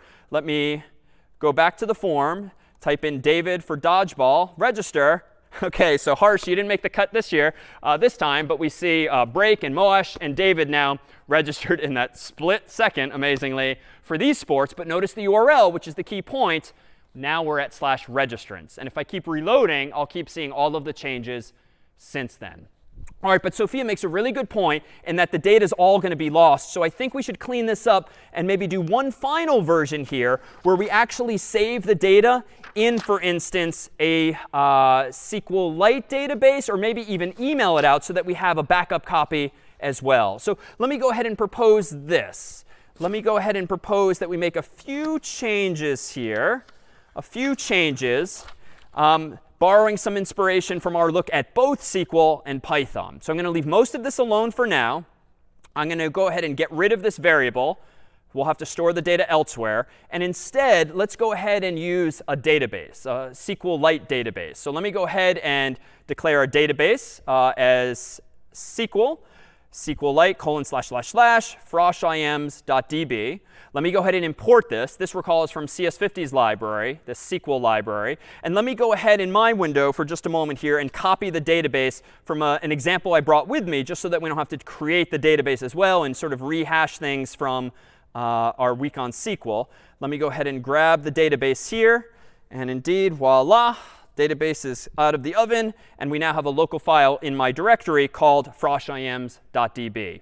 So let's go ahead and first look at this database. SQLite of frosh.ims.db. .schema, enter. Here's the database table that I created in advance, just so we wouldn't have to reinvent the wheel. I'm creating a table called registrants with an ID column, with a name column, and a sport column. The primary key is going to be that ID. The text field should not be null, and the sport should not be null. But we've seen all of this syntax actually in past weeks. So it's just a simple table to give me an ID for every registrant, a name, and a sport. But I'm going to do this in Python now. So let me go ahead and go back into my application.py. And let's go ahead and do this. When I want to actually register the user, let's validate them as before, making sure that they've given us their name and their sport. And now let's just use a little SQL. Instead of saving it into what was a global variable, let's do db.execute, insert into registrants, a name and a sport. I don't need the ID. It will auto increment for me as the primary key. And two values, question mark and question mark. Again, beware SQL injection attacks. And let me pass in name and sport. And I think that's all I need. I'm now going to use a little bit of SQL in my Python in order to insert that name and sport into the database. And after that, I think I'm fine. But I do need to change registrants, because this variable down here no longer exists. But that's OK, because recall from our look at SQL and Python, I can do something like this. Registrants equals db.execute, select star from registrants. Indeed, that simple query would seem to give me access to all of the registrants thus far. And now I can just pass that in like that. Again, it looks a little weird that the name of your variable in your template is the same as the name of this variable. But again, that's because on the right is the variable. On the left is the name you want to use in your template. But you could call it anything you want. All right, here as always, let me cross my fingers. Flask run. All right, let me go ahead and open up my URL. Let me go ahead and type in David, dodgeball, register. OK, interesting. So Harsh and Naveen got in there real fast. Again, you're just kind of waiting with the submit button. But this is a mess. Something is clearly wrong now. I'm seeing like weird dictionary syntax. But that's because I haven't adjusted my template. So let me go into registrants.html and recall that when I select with select star from registrants, this is like getting back rows. I just renamed it to registrants, but I'm really getting back rows. And rows are just dictionary. Each row is a dictionary of columns and the values therein. So I think my syntax just needs to change a little bit. In my registrants.html, I should really think of this as for registrant in registrants. And let me go ahead and output the registrant's name. And down here, let me output the registrant's sport. So again, this is more similar to the time we spent on SQL and Python than it is to HTML and CSS right now. Now I'm iterating over all of the rows. And if you prefer, let's change even the semantics. Let's go back over here. Let's do it just like we did a couple of weeks ago. Let's just get back a bunch of rows. pass in those rows to my template, and now iterate over those rows. And each row has a name field, and each row has a sport field. So that too would be equivalent. But once you understand the difference, let's call it what they really are instead of this more generic rows. So let me revert that. Now let me go ahead and rerun the code. Let me try to beat everyone else to the punch. Type in David for dodgeball, and oh my God, OK, a lot of people. OK, new and better, harsh. All right, so you're working really quickly, it should seem. So now we see all of the same results. The database is really hopping now. I'm a little nervous about scrolling any further, so I'm going to leave it there. But we now have a full-fledged web application, honestly, that is now much more representative of real-world websites. We have our own database using SQL. We have our own templates dynamically generating this table, even though it's ugly at the moment. But I could certainly beautify it with some CSS or some Bootstrap in particular. But we now have a full functioning website. What would be the icing on the cake? You know what? It's pretty cool, even though we take it for granted, when a website emails you a confirmation. What if we had one final feature, just like I actually did years ago, whereby you email the registrant or yourself to report that someone has actually registered? So how can we go about doing this? Well, let me go back into my code here, and let me add one final flourish. I'm going to scroll up to the top here, and I'm going to import another library. From Flask mail, import mail and message. And again, you would only know to do these things from a class, from the documentation, from a tutorial, or the like. I looked it up in advance to see how to do this. And then I have to, according to the documentation, there's a bunch of initialization steps required when you want to write Python code to generate emails programmatically. You've got to know your username, your password, and a bunch of other settings. So let me go ahead and configure those now. app.config, quote unquote, mail default sender is one.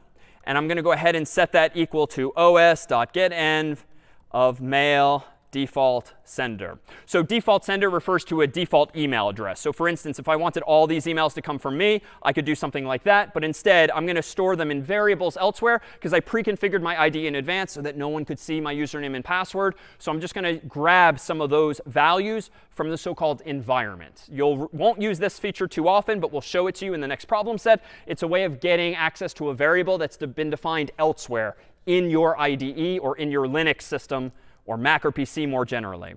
All right, I need to define a few more of these. Let me go ahead and just do some boilerplate, even though this looks like a little copy paste, which it is in fact necessary because there's a lot of settings for a mail server. So let me do them one at a time. Mail password. I don't want you to see that either, so I'm going to go ahead and grab that from my environment. Mail password. Let's see, I need a mail port. Mail port, so that's going to be 587. It turns out I'm going to use Gmail, and Gmail lets you send email on TCP port 587. So I looked that up in the documentation too. Mail server, in fact, will be smtp.gmail.com. I found that on Google's documentation. Mail use TLS, which is a type of encryption. Let me go ahead and enable that as true. And then lastly, mail username. I don't want you to know what username I'm using, but I'm going to go ahead and grab this from my environment username. And this is actually deliberate, though I'm sort of saying it tongue-in-cheek. It is bad practice to type in usernames, passwords, or anything remotely private or secure into your code. Because imagine if you did type your own Gmail username or password into this program just to try it out, literally right now at home, and then you ran submit 50 or check 50, guess what? You're sending your username and password to us, the staff, not to mention GitHub and the whole internet, by including it in your source code. So while I'm sort of making fun at what I'm doing here, this storing of private information in these environment variables is actually best practice because it means it's not in my code. I'm not going to accidentally copy and paste it elsewhere. All right, I need to import one other thing, which will explain all of these red X's. I need to also import OS. So it's kind of a bold claim to import a whole operating system, but there's indeed a library that comes with Python called OS, which gives you access to things like these environment variables and others. Whew. OK, that was a lot. And I need one last line of code, a mail variable equal to passing my Flask application to a function called mail. All right, I think all of those errors will soon go away. I think it's just being a little slow on me. Let's go ahead now and actually send mail. Indeed, the red errors are gone. Let me scroll down. And before I redirect the user, to /registrants. But after registering them, let me go ahead and do this. Let me define a message variable equal to capital message, which is the feature I imported from that library. And let me create a subject line of you are registered. And let me go ahead and, oh, I don't actually know who to send this to. So that's OK. Let's go ahead and change something here. Let's go ahead and have the user ask not for their name. Let's ask the user for their email now. So I'm going to change my actual form to ask for their email instead. And now let me go back over here. And let me go back in here and set a second argument of recipients equals email. And let me change this here. Let me go ahead and get the user's email from the form. If there is no email, let's yell at them and say missing email. Sport is unchanged.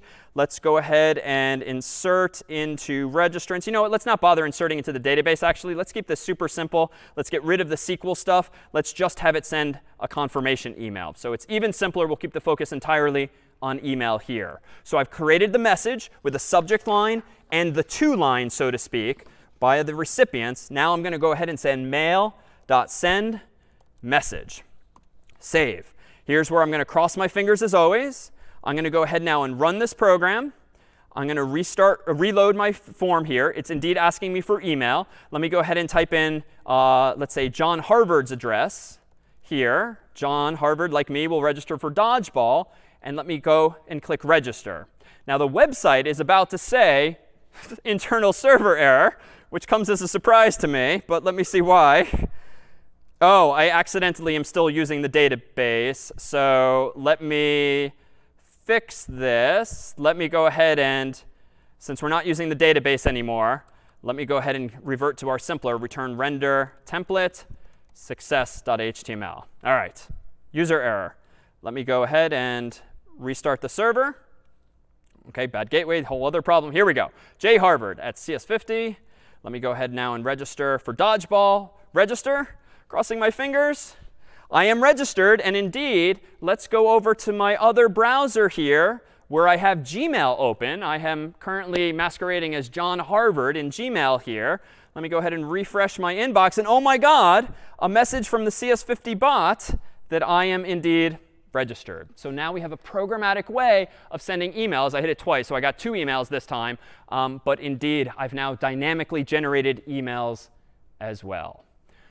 Whew, a lot.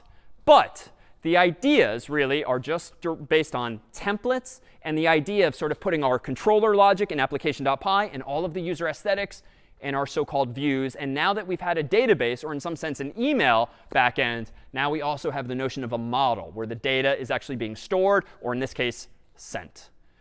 Any questions or confusion or clarifications here on the use of SQLite or email or any of these frosh.im's features? All right, so why is there a shopping cart with cookies on the stage? Well, for that, let's take our final 5-minute break. We'll come back, talk about something called sessions, and build even more sophisticated web apps. Back in 5. All right, we're back. And there's one feature that we haven't really fundamentally touched on at all when it comes to web programming. And it's one that you and I take for granted every day, anytime we log into some website, buy something online, or generally interact with dynamic websites. And that's a feature that's generally known as sessions. There is a mechanism built into web applications, whether they're implemented in Flask or in other frameworks or languages, that allow the web servers to remember a little something about you. And this is super important to how the web today works, because without it, you wouldn't be able to log into Gmail or to any other site and have the website remember that you are logged in. Consider, after all, when you log into Gmail, you type your username, your password, maybe your 2-factor authentication code, and then you see your inbox. And from there, you're not prompted to log in again the next time you open an email. And then the next time you open an email, you stay logged in for some number of minutes or hours or even days on your computer. Even if you close the browser tab, even if you shut down your computer, when you come back to Gmail, quite often, you're still logged in. And it remembers, in some sense, that you have been logged in. Well, how does this actually work? Well, underneath the hood, anytime you visit gmail.com, your browser is sending a request like this for /, the default route of gmail.com. And hopefully, you're going to either see your inbox, or if you're not yet logged in, you're going to see that login screen. Indeed, the response is probably going to come back along the lines of 200 OK, content type of text HTML. And that's when you see the login form or your inbox. But recall from last week, there's other HTTP headers that can be tucked inside of that virtual envelope that provide hints to the browser and server as to how they should interoperate. That's indeed what HTTP is all about. It's a protocol, set of conventions that govern how browsers and servers should interoperate. And it turns out that sometimes this server returns what are called cookies. And odds are you've heard of cookies. Odds are you have some sense that cookies are bad or dangerous, but also necessary. And indeed, all of that is true. Cookies are essentially pieces of data or even files that are planted on your computer or your phone by a server that help them remember that you've been there before. In some sense, they help remember who you are, but even websites that you're not logging into very often put cookies onto your phone or your laptop or desktop, which essentially might be a big random number that only you are given, so that even if they don't know that it's Maggie who's visited the site, or Ryan or Nicole or someone else, they know that that unique identifier has been seen before, and they can therefore track your behavior. So if you've heard the term tracking cookies, that's all it is. It's some piece of data, a big random number that's been installed on your browser that your browser then remembers. And the mechanism is as simple as this. One of the HTTP headers that comes from server to browser literally is set-cookie : then the name of a cookie, for instance, session, and then value. And the value might be that big random number. And because of HTTP, again, it's a protocol that browsers and servers speak together, the browsers are designed to send that cookie back to every subsequent page you visit on gmail.com or whatever server you're on. In other words, when you visit gmail.com then an hour from now, even after closing your tabs, or even tomorrow after going to sleep, your browser is not only sending these headers. If you have been given a cookie from gmail.com before, your browser sends a similar header, but without the word set. It says cookie : session equals value. So unbeknownst to you, your browser is constantly reminding the server that you've been there before. And this is similar to the real world when you're perhaps in when you go into a club or a bar or an amusement park and you go through the gates, you typically are allowed back in by having your hand stamped. And this way, they don't have to check your tickets again or your ID or the like. They just stamp your hand, which is a little reminder that you have been there before. And so in fact, here, I've got a little stamp here. If I visit a website, it's like my hand is being stamped here. And my browser, by design of HTTP, is supposed to, every time I visit another page, click another link, represent my hand just like you're going back into the bar or the club or the amusement park, to remind the person at the door, the bouncer, that you've been there before and to let you through rather than prompting you to log in again. So that's what a cookie is. It is like this virtual hand stamp that's put on your computer, but your computer is designed to present it again and again. So if you've ever wondered how sometimes you go shopping on one website and then all of a sudden, creepily, you're on Facebook or something else and you're seeing ads for the very thing you didn't buy on this other website, that all derives from cookies. Long story short, there's advertising companies that Facebook and Google and others partner with that put little images on the website or JavaScript files or other such files. And because those ads are on different websites, the cookies are shared across multiple websites in some sense. So it's like you are constantly presenting your hand stamp to all these different third-party companies. And this is how they're advertising to you or even tracking you at worst. As an aside, when you use incognito mode or private mode on your browser, all of your cookies are temporarily thrown away. You get an empty cookie jar, so to speak, so that you do appear to be logged out. And in fact, even in class, I've used incognito mode a few times because I want to start fresh and not have any of my prior clicks or our prior demos messing up future demos. But the reason I was doing that was just to get rid of all cookies and therefore all state. So on the one hand, cookies are an incredibly important and powerful mechanism, but suffice it to say, and more on this down the road, they can be misused, certainly when it comes to one's privacy or security. So with that said, let's focus on the good part of cookies and consider how a typical website remembers that you're logged in. Let's take that very simple idea and make it clear that it's all within your power now with code to do this. So let's start as follows. I've created a new directory called login, just to demonstrate a program that logs people in. I've got my same layout as before, and I've added one more tag. It tends to be best practice to tell the browser that you're using essentially Unicode. This way I can have emojis and other characters in my HTML. So I've added added this line 5, which you'll see on Bootstrap's documentation and other sites. So now I have sort of a good starting point for this page. But there's really no content. There's just a block being defined here, block body. So that's just my same layout as before. And indeed, if I type ls, you'll see an application.py and a templates folder. In that templates folder, for now, is just layout.html. So let's go ahead and start writing a quick application whose purpose in life is just to present the user with a form via which they can log in and then remember that they are logged in. So from Flask, let me import Flask. Let me also import the redirect function, the render template function, the request variable, and now a session variable. This is something new. And then from Flask session, let me go ahead and import session. And then down here, let me do app gets Flask __ name. And now I need a few more lines of code from documentation. App.config,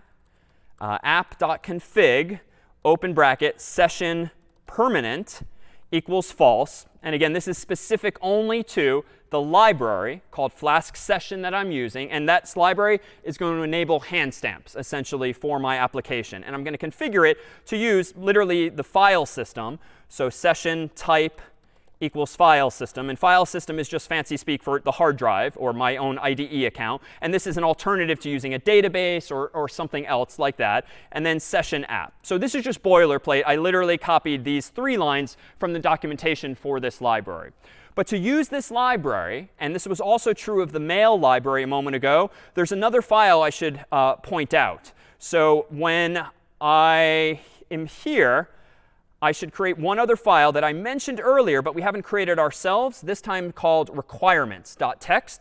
And I'm going to put this into my login directory. And I'm going to require Flask for this application. And I'm also going to require a library called Flask session. So again, I claimed before on the slide that requirements.txt is just a simple list of the requirements, the libraries you want to use.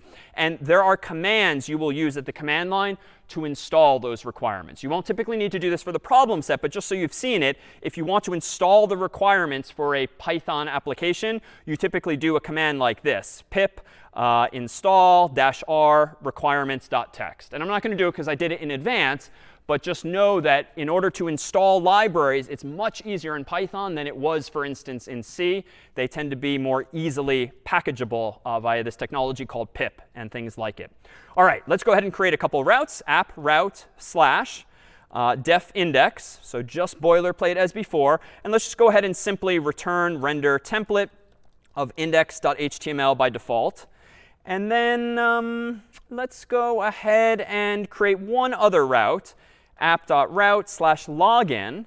And in my login route, which will be governed by a login function, let me go ahead and return render template login. So let's keep it simple for the moment. And now let me go ahead and implement this form. So let me go ahead and create a file called login.html, whose purpose in life is just going to have my login form. And what I want in that login form is just a space for the user's name. In the real world, I would most certainly do something like a username and a password. But we're going to keep it simple, focus only on the essence of the idea, and do something like just the user's name. So in login.html, I'm going to extend layout.html as before. I'm going to have my block body. And I'm going to have my end block tag. And then inside of here, I'm going to have a form, the action for which will be /login, the method for which will be post. I'll do best practices here. I don't want my username and password in the real world being stored in people's autocomplete histories. Let me do input autocomplete equals off for good measure, autofocus for convenience, name equals the user's name, placeholder as before equals name, and then type equals text. And then down here, input type equals submit. So this is almost the same to our previous forms for registering and so forth, but now I'm going to use it for login purposes. So let's do a quick check. Let me go back to my application, do Flask run. I'm going to go ahead and open up my URL. And first error, let's see, template not found. OK, so that's actually expected. I kind of knew I didn't create index.html, so I'm OK with that error for now. Let me go ahead and zoom out, though, because I deliberately wanted to go to my /login route, because I wanted to test that first. That seems to be working. Now let's go ahead and create the file that doesn't exist, index.html. So index.html, put this in my login folder in templates. And I'm going to do this one pretty similarly. I'm going to go ahead and copy paste just to save a bit of keystrokes. But here I'm going to say you are not logged in because I literally haven't implemented that feature yet. So that's pretty reasonable. Let me go ahead and restart Flask. Let me go to my index, and I should see, indeed, you are not logged in. But if I go to login, I see my login form. So let's make this a little more interactive. Let me go into index.html here and say you are not logged in, /login, login, period. Let's create a better user interface. So let me rerun Flask. Let me go back to my web page, hit reload, and now I have the beginnings of a user interface. It's super simple, but very similar to a website where if you're presented with the web page, you're not logged in, you're given a link or a button or something to log in. And if I click this, it's just a simple GET request, which is the default for links, to /login. So we're almost there, right? We almost have the ability to log in. Let's do something with the information. So let me go back to application.py. And when the user logs in, what is it I want to have happen exactly? Well, if they log in, first of all, I want to support I want to support post here. So let me do that for privacy's sake. And then let me go ahead and do this. If request.method equals post, as before, let's go ahead and remember that user logged in, and then redirect user to slash. Else, let's go ahead and render the login form. So I'm not done yet, but this is the key idea. I need to somehow remember that the user logged in. So how can I do this? Well, one, I can get the user's name from request.form.getName. And I should assume that yeah, that's OK. We won't validate that for now. And what do I want to do with the user's name? I want to store it in the session. So what exactly is the session? Well, it turns out that as soon as you have this hand stamp, it's like it's kind of like a coat check too. I don't mean to add too many metaphors here, but in like a fancy restaurant, if you like hand your coat to someone, they'll often put it in the closet and then hand you back a number, which in some sense is like a little clue like this, a little hand stamp so that they can line you up. It probably shouldn't just be a smiley face because otherwise everyone would get the same coat back, but they give you some kind of identifier. And they put your coat into some, like a hanger, a bucket, or some space in that closet. So why is this relevant here? Well, the same is kind of happening in the world of web browsers. When you get a unique cookie, that's like giving you a unique hanger. I really should have thought this metaphor through before, but you're given a unique hanger where all of your stuff can go, including your coat, but in this case, including any variables you want to remember.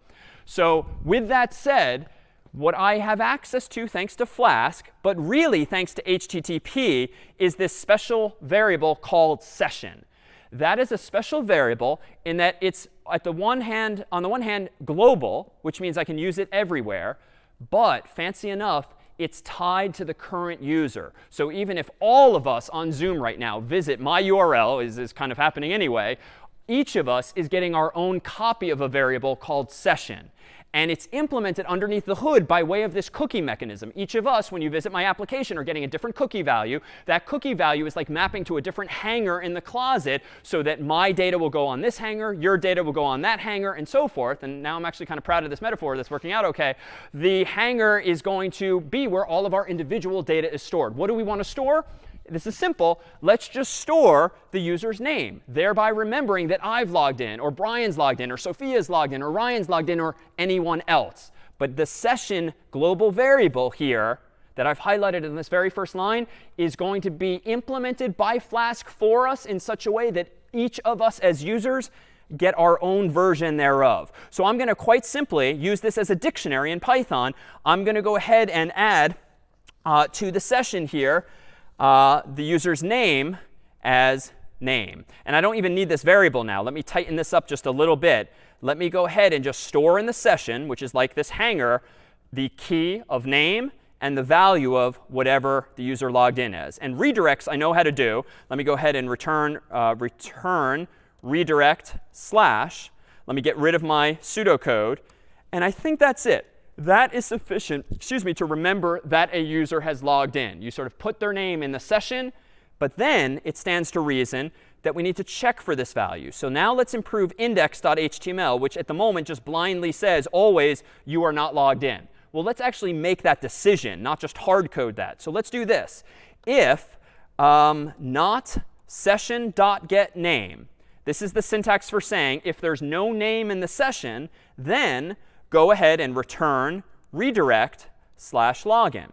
So if there's no name in the session, that means you haven't given me your name yet. Let me force you to by sending you to /login. Otherwise, go ahead and render the template. All right, well, what more might I do now? Well, let me go into my index file here. And instead of just naively hard coding this, watch what I can now do. I can in here say, in Jinja syntax, not the curly braces, not the block syntax, not the for loop, you can also use if conditions. If session.name exists, then I can say something like, you are logged in as session.name, period. Then I might have something like a href equals /logout. Doesn't exist yet, but we can come back to that. Log out. Else, if there is no session name, then let's assume that the user is indeed not logged in. And then say you are not logged in, log in. So if I did this right, let me go ahead and stop the server here. Let me go ahead and rerun Flask run, reload my form. I still see, OK. Oh, wrong URL. Let me go to index. Oh, no, this is right. I'm on /login. Methods not allowed. I think Santiago already pointed out what mistake I made earlier, which I just repeated. Let me go to application.py. I need to support multiple methods here. I also want to support get so that I can actually render my template as needed. So let me go ahead and rerun this server. Here we go. It's /login. And notice what happens. Let me zoom in on this. Let me get rid of the login and just go to /. Notice that I'm immediately redirected. Let's do what we did last week. Let's open up the inspector. Let's go to the network tab. Let's again visit / and hit enter. Voila, notice what happens. If I visit that request, zoom in on Chrome's network tab, scroll down to response headers, notice that we get a 302 found, which is a redirect code like 301. And the location is actually, if you look over here, /login. So all the mechanics of HTTP are coming back into play. All right, let me go ahead and log in as David. Click submit. Amazing. You are logged in as David. Notice what's going on. I'm now at the /route. This is true, so this does not apply. So I'm actually seeing index.html. And notice I accidentally clicked log out. Let's fix that. Let's give us our logout route. So here we go. app.route /logout, def logout. And then in here, I need to just forget that the user has logged in. And there's a few different ways to do this. Let me do it the simplest for now. Session name equals none. Let's just change whatever your name is or my name is to none. Then let's return redirect back to /. All right, so let's see what happens now. Let me restart the server. Let me go back to my index page. Because I'm still logged in here, I'm going to go ahead and log out. OK, let me go ahead and log in as Brian, for instance. Submit. You are logged in as Brian. And notice I can reload. I can close the tab. I can reopen the tab. It's all being remembered thanks to my browser representing the cookie. And in fact, you can see that. Let me go to inspect. Let me go to the network tab. And let me reload this same page. Reload. Notice this response here. In 200, notice that if I scroll down here to the request headers, notice that my browser is requesting, notice that my browser is requesting /. But notice if I scroll down, there we go, down, notice unbeknownst to me and unbeknownst to you perhaps all this time, my browser is also presenting the hand stamp and saying my cookie value is session equals 35456 ... Generally speaking, it's bad to tell other people your sessions because now you could all hijack my session by pretending to be me. But of course, this application doesn't do anything. But don't do this with accounts that you care about. No one should be seeing your cookie values. So we actually see the cookie there, and it came from the server the very first time I visited. All right. Any questions on that there? Does the cookie just exist forever, or is there a time when it disappears? Good question. Does the cookie live forever, or is there a time limit? It depends on how you configure it. So this cookie will have a default time limit of some number of minutes or hours or days, after which it will expire unless the server refreshes it for me. You can, though, set cookies that do last forever, which you probably don't want to do for the notion of logging in, because odds are all of us have accidentally walked away from like a lab computer or a friend's computer, forgotten to log out. It's at least nice to know that eventually I'll be logged out automatically from this site. and that's what's called a session cookie, one that eventually expires. But it's also useful when you visit websites. You notice that some websites have those buttons that say remember me or something like that.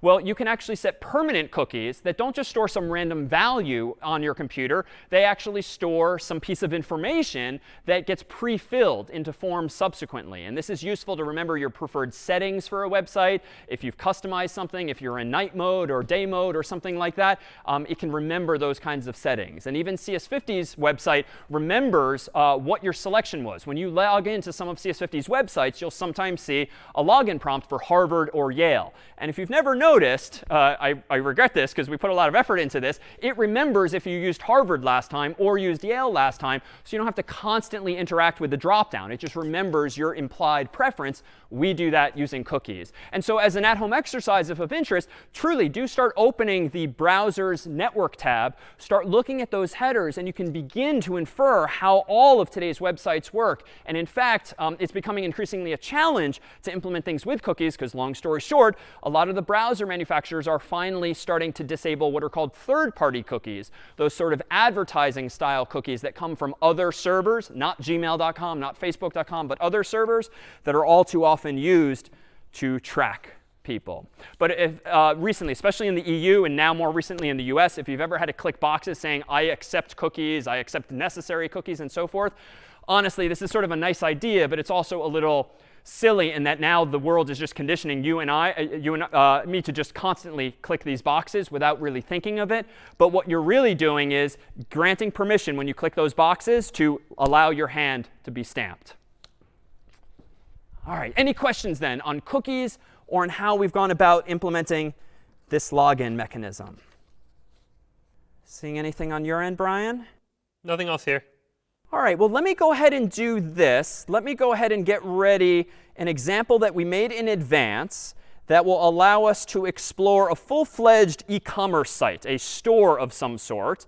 And we'll call this literally store. And this time, rather than write things from scratch, let me go ahead and open things in my browser from a directory called store. So this is available, as always, on the course's website.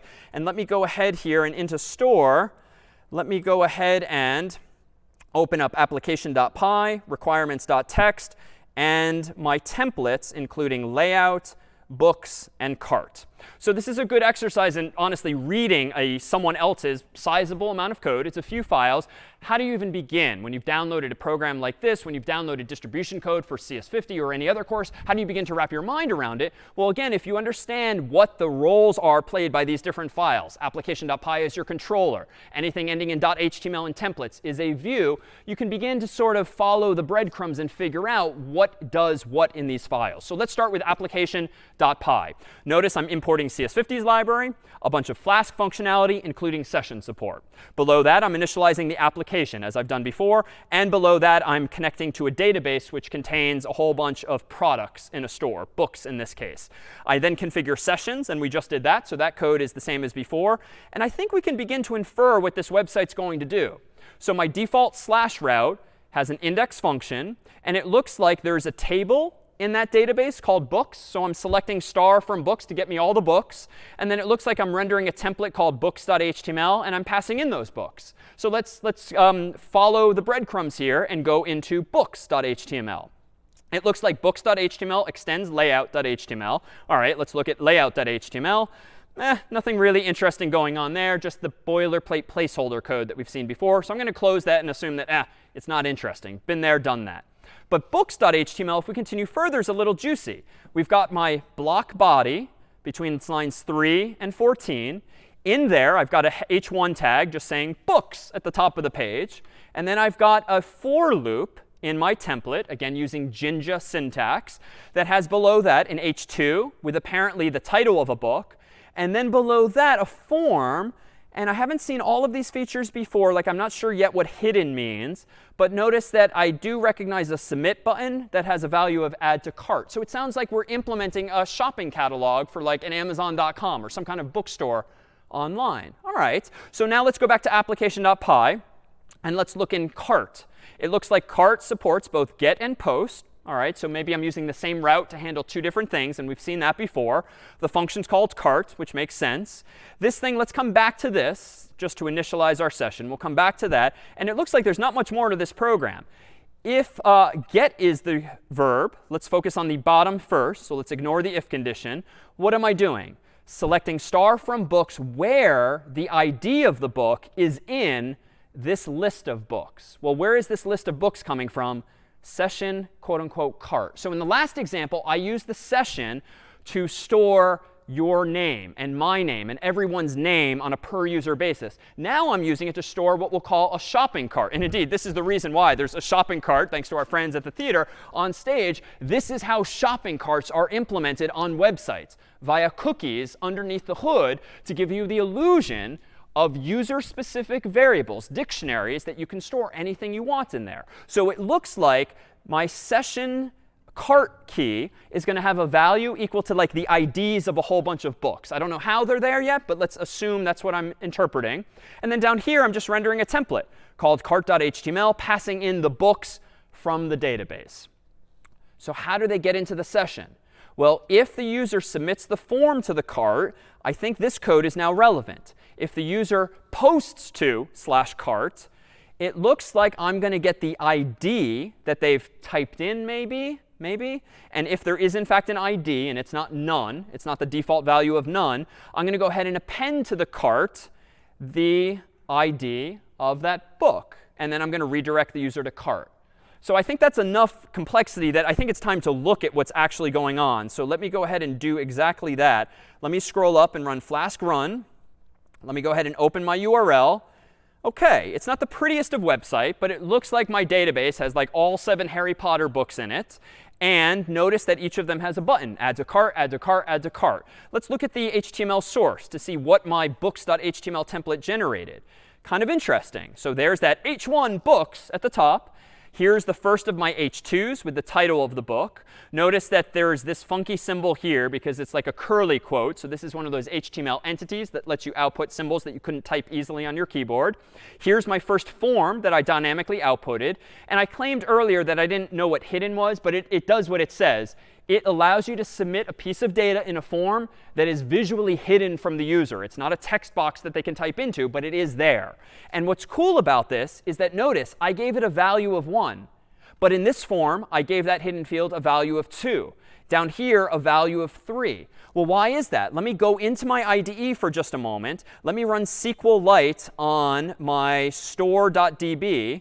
Let me show you with .schema that inside of this database is a books table, each of which has an ID, a title, and that's it. Let me do select star from books using SQLite 3, and voila, you see not only the titles of the books, but a unique ID numbered aptly according to the order in which they came out, as a coincidence, but intentional. And so now down here, let me go ahead and move my terminal down a little bit here. Let me go ahead and rerun flask run. And if I now submit one of these forms, let's see what happens. Add to cart, the first book. Interesting. I've been redirected to /cart. And notice I have an ordered list, an OL tag, it would seem, with that first book. Let me go back to the catalog. Prisoner of Azkaban was pretty good. Let's add that to cart. Now I see this here. And notice this. If I reload, I don't know why I'm holding up my hand because I'm clearly using my other hand. But I'm reloading the page again and again. And it's showing me exactly what is in my cart. So where is this coming from? Well, if we go back to our code, this logic here under the post condition is adding the ID, book number 1, book number 3, to my session's cart key. Now, where did that cart key come from? This is the only other piece I proposed we come back to. I just need some way at the top of my code to initialize the cart. And long story short, there's not going to be a key called cart in the session unless you put it there. Like Flask doesn't come with name or cart. You have to put it there. So notice, if cart, quote unquote, is not yet in my session, I'm just initializing it to an empty Python list. And I could use a set. I could use a dictionary. I could use anything I want. I chose to keep it simple with a list. But that's how I'm remembering what's in my cart. And unlike all of our previous examples, because I see a bunch of you are now trying to add things to your own cart, each of us is seeing different shopping carts. We all have different things in our shopping cart. If I keep reloading, it doesn't matter how many of you are trying to add books to your cart. You're only adding them literally to your cart and not mine, because we all have different stamps on our hand.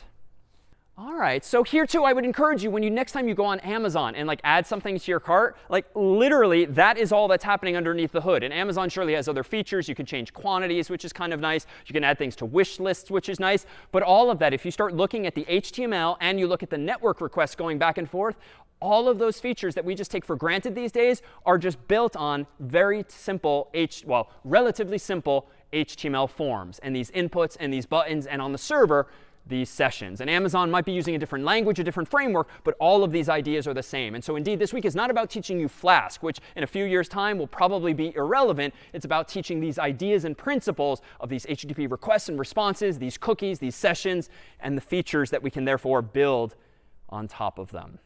All right, I think we have time for one final example that will now bring back our old friend JavaScript from last week. Up until now, we have been using Python on the server to generate dynamically HTML. And even though my designs today have been hideous, you could certainly imagine adding CSS to them, some classes, some bootstrap, just to pretty things up, like the forms especially. But that's not anything new versus last week.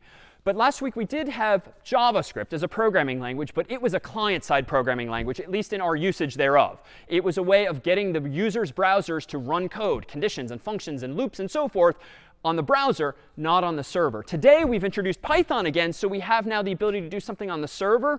And where the web gets really interesting these days is when we marry the so-called front end that the user sees and the back end, which is the server. The front end is the user interface you and I interact with. The back end is the Python code, the SQL code that the humans never see, but you, the programmer, see. So what can we do to sort of combine these two components ultimately, front end and back end? Well, let's do something like this. Let's bring back our old database of shows. And let me go ahead and show you quickly what's in this folder here. In shows, we have SQLite 3 shows.db, a smaller version of what we played with a few weeks back. I've whittled this down just for size's sake to have only the names, only the IDs of TV shows and the titles of TV shows, and that's it. I threw away the ratings and the writers and the directors and all of that just to keep the focus only on the titles, because now we're going to start sending a lot of data back and forth over the internet using Python and JavaScript. Well, let me go ahead now and open up this example as made in advance, and this is in shows. And we'll see a few files here, application.py, requirements.txt, and my templates, which are index and layout and search. All right, so a bunch, but not more than we've really seen before. And let's go ahead and I kind of cheated earlier. I didn't look at requirements, but I might as well look at requirements for good measure. Here's just an example of what else might be in requirements.txt, CS50 library, and Flask. And again, those are pre-installed in the IDE, but we do this so that if you get adventurous and try running these things on your own Mac or PC, you have all of the configuration that you need. Well, let's start as before with applications.py. And let me go ahead and do this first. Let me run this thing first so we can actually see the app in motion, then understand how it works. So if I visit this, let me go ahead and type in Office. All right, nothing happens yet. Let me click Search. OK. I then see a big bulleted list of all shows that mention Office. So not the Office per se, but an office. And let me go ahead and zoom out here and look at the URLs. Let me go back here. Let me point out that we're at the slash route. Again, the slash is there. It's just Chrome is hiding it by default these days. And when I search for something like office and hit enter, notice that I end up at /search $Q equals office. So I borrowed some inspiration from Google, right? I kind of cheated last week where I really only implemented the front end to Google, the HTML form, and then I let Google find me some cats and some dogs and so forth. But now with Python, you now have the ability to implement both sides of that application. So if I look at the source code here, notice that I seem to be returning a really big unordered list of list items that represent, again, all the titles of Office-related shows. All right, this is fine and good, but this is sort of like old school web programming, where you fill out a form, you hit enter, and boom. But these days, recall, most anytime you visit a website, lots is happening at once. You've got some autocomplete going on here. You've got chat messages hopping up here. You've got a map over here that's automatically moving, and the little car for Uber is moving around at the same time. Like the web of today, Web 2.0, if you will, which is not a technical term as much as it is a buzzword, refers to just increasingly dynamic web interactions between users and computers. And with JavaScript and with your own backend, be it Python or something else, you can now begin to build these more dynamic interfaces as well. Wouldn't it be cool if when I start typing O, F, F-I-C-E, we actually immediately saw the results? And we've seen this already. Last week, remember that I started searching for all words that start with A, and I used our really large dictionary from pset5, but that was 140,000 words, but just words. This database of titles is several megabytes large, and I don't necessarily want to send the entire database of movies to the browser, one, because of performance and size, and maybe two, intellectual property. I don't really want to send every user my entire database. You can imagine wanting to keep a little more control over the data you're providing, requiring users to log in or pay for your service or the like. So there's reasons where you might want the browser to talk to the server and only get the data the user is searching for, not the whole thing. So let's do that. Let's enhance this shows application in such a way that it actually does things more dynamically. But let's first understand how it works. So I have a couple of libraries here, CS50s and Flask. I'm configuring Flask here. I'm then configuring my database here. Down here, I just have a very simple route that renders index.html, which apparently, let's take a look, has that form. Very simple, very similar to last week, very similar to today, all of the forms we've done thus far. Here's that name equals Q, and everything else is pretty boilerplate. So let's get rid of that file now. The layout, also pretty boilerplate. It looks like things in the past. So let's close that one as well and go back to index application.py. So the juicy part seems to be the search route. And this was the piece we were missing last week when we used Google instead to find us some cats and some dogs. Here I have a route called /search, a function called search that will be called for that route. And here is kind of a nice amalgam of SQL and Python. I'm going to give myself a variable called shows, which is going to be the result of all of the rows that come back when I execute this. Select star from shows where title is like this placeholder question mark. Now, what am I going to plug in? Notice it's a little cryptic at first glance, but I seem to be taking the user's input, Q, from request.args.get. So that's using get, apparently, because of the word args. It's not form now. It's request.args. So I'm getting the user's Q value, which was office in my case. And just as a quick check, what's with the percent signs on the left and the right? Because we've seen a lot of percent signs today, but these are different. Perhaps in the chat, what do these percent signs represent in this context? Brian, you want to echo the consensus? Yeah, people are saying they're SQL placeholders.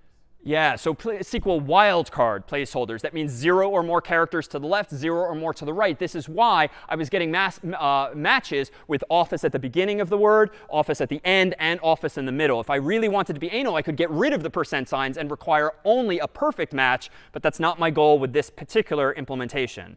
Once I get back all of these rows, I have here a line, return render template, search.html, passing in all of those shows. So the last thing to look at is search.html. It's pretty simple. And surely, like an hour ago, this would have looked super cryptic. It, frankly, might very well still look cryptic. But once you start using this syntax yourself, you'll see that, oh, this is just a template that is allowing me to dynamically output an unordered list of li tags, each of which represents the title of a show that's been passed into this template. All right, so now then the final flourish. Let's go about enhancing this application so that there is no form to submit in the same way, but instead all of the logic actually happens between JavaScript and the back end. I'm going to go ahead and do this first. I'm going to go back to application.py here. And instead of this here, I'm going to go ahead and do the following. I'm going to go ahead and, instead of rendering a template, I'm going to use a new function called JSONify. It's kind of a funny name, and I have to import it up here. So let me import JSONify. It turns out that JSONify, or JSON, means JavaScript Object Notation. And we'll see what it looks like in a moment. But the world years ago standardized on a format for transmitting data between servers and browsers using a very lightweight text format, JSON, JavaScript Object Notation. JSONify is a Flask function that takes a Python list or a Python dictionary and converts it into JSON format. So we'll see this in just a moment. So notice that I'm now returning the JSONification of the shows variable, which recall is just the rows that came back from db.execute. So let's see this in action. I'm actually going to go to my, let me go ahead and restart the server because I've made some changes. Let me go ahead and now go to the server/search !q equals office. So I'm going to manually visit this URL and hit enter. Notice what comes back. It's kind of cryptic at first glance here. But notice this is indeed what's called JavaScript object notation. There's a square bracket over here at top left. This means, hey, browser, here comes a list. There's a curly brace, which means, hey, browser, here comes a dictionary, otherwise known as an object in JavaScript. Quote unquote ID is the key in this dictionary. 108878 is the value of that key. Here comes the second key, quote unquote title, the value of which is nice day at the office, quote unquote. Then there's a close curly brace, which is end of the dictionary or end of the object, a comma, and then there's a whole bunch of these other dictionaries. So in short, all we're looking at here is a very raw text-based format of a Python dictionary converted to, again, something called JSON, JavaScript object notation, which literally this is about it. JSON uses double quotes, colons, curly braces, and square brackets. And that's about it to represent information. So this is great, but this is a horrible, horrible user interface if what the user sees is this mess. But that's not the point. The point now is to have our backend return a JSON array of search results and let the browser convert it into HTML. Recall from last week I claimed that with JavaScript you can mutate or change your DOM, the document object model, the tree in memory. And what you can do in particular with JavaScript is add more nodes to that tree. You can add more things to that family tree-like structure. So yes, hello. We just got hi David, hi David, hi David via get. Thank you very much. OK, so let me minimize that. And let me open up now not search.html, which we're not going to bother using anymore, but instead index.html. And in index.html, you know what? I'm going to go ahead and borrow some code here. I'm going to go ahead and open up index.html, and I'm going to simplify this. Let me stop the server. I'm going to go ahead and get rid of my layout template, and I'm going to get rid of my search template because I just don't need them anymore. So I'm going to simplify this program and focus entirely now on index.html. So what do I want to do in here? I need to involve some JavaScript now. So how am I going to go about doing this? Well, first, I need to go ahead and use a library called jQuery. And jQuery is something that's a little decreasing in popularity, but it's still used by Bootstrap. And so we'll continue using it because you're already including it, in fact, for some of your other examples. But we need a different version of it. So I'm going to quickly Google jQuery CDN. I'm going to go to this website. And long story short, there's a lot of libraries out there that you can use by just grabbing their script tag and using it inside of your own. So I'm going to go ahead here. And let me just clean up the tag so it's all in one long, if ugly, line. But by copying and pasting that line, which we'll typically do for you in the problem sets and distribution code, I'm going to go ahead and copy that library into my file so that it's among the libraries I can use. And now I'm going to go ahead, just as we did last week, and I'm going to add a script tag inside of my own page's head. And then down here, let's see, where do I want to do this? Actually, you know what? Let me go ahead and do this a little differently, just for consistency with what you'll see online. I'm going to go ahead and do this all in my body so we don't have to worry about things being out of order. We'll indeed keep it all inside of the page's body. And what I'm going to do is give myself this. In input, autocomplete equals quote unquote off, autofocus, and then I'm going to give it a placeholder of query, and then a type of text. So I'm going to have a very simple search box there, and I'm going to have an unordered list with nothing in it. And that's deliberate for now. Then I'm going to import this the jQuery library. And then down here, inside of my own script tags, this is where I'm going to write the actual code. I'm going to do let input equals document.get, let's do query selector, just like last week. And let me go ahead and select my input tag. This works. I don't need an ID or any class because at the moment I only have one input. So query selector of quote unquote input will give me that tag specifically. Let me go ahead now and add to that input an event listener that listens for the key up event. Recall from last week our discussion of events, and key up, like the user touching and letting go of a key, is one of the events you can listen for. And anytime the user does that, I want to call the following function. And it's an anonymous function, which we saw last week too. And what I'm going to do inside of this anonymous function is the following. I'm going to call a new function, the only new JavaScript function today, called $_get. This is shorthand notation for jQuery.get. But I'm sorry, $.get is shorthand for jQuery.get. And I'm going to go ahead and get the following. I'm going to get a /search URL with a question mark followed by q equals. And then I'm going to go ahead and put input.value. So notice with this line of code, this JavaScript string, I'm kind of dynamically constructing in JavaScript code the URL that I want to request shows from. /search question mark q equals whatever the value of the input box was that the user typed something into. And the way this $.get function works is it supports what's called a callback. A callback is a function that will eventually be called when it has an answer for you. And this is important on the web. The internet can sometimes be slow. And you might want to write code that contacts another server, like I'm about to do now. And that server might be slow, or the internet connection might be slow. And it would be annoying if your entire browser froze while you waited and waited and waited for the server's response to come back. It's a lot nicer if you can say, when you have the data, call me back, so to speak, sort of metaphorically on the phone. Call me back by calling this function. So what function do I want it to call? I want it to call this anonymous function that's going to take as input an argument called shows. But I could call that anything I want. And I'm going to do this. I'm going to create an HTML string that's initially nothing, quote unquote. I'm then going to do this, a for loop in JavaScript, letting a variable called id equal to whatever id is in the shows that just came back to me. And now, inside of this for loop, let me go ahead and inside of this for loop, create a title that's equal to shows, which is, again, the data that came back on the came back via that callback, so to speak, shows.id.title, and semicolon. Then I'm going to do HTML plus equals, quote unquote, list item plus title plus, quote unquote, close list item.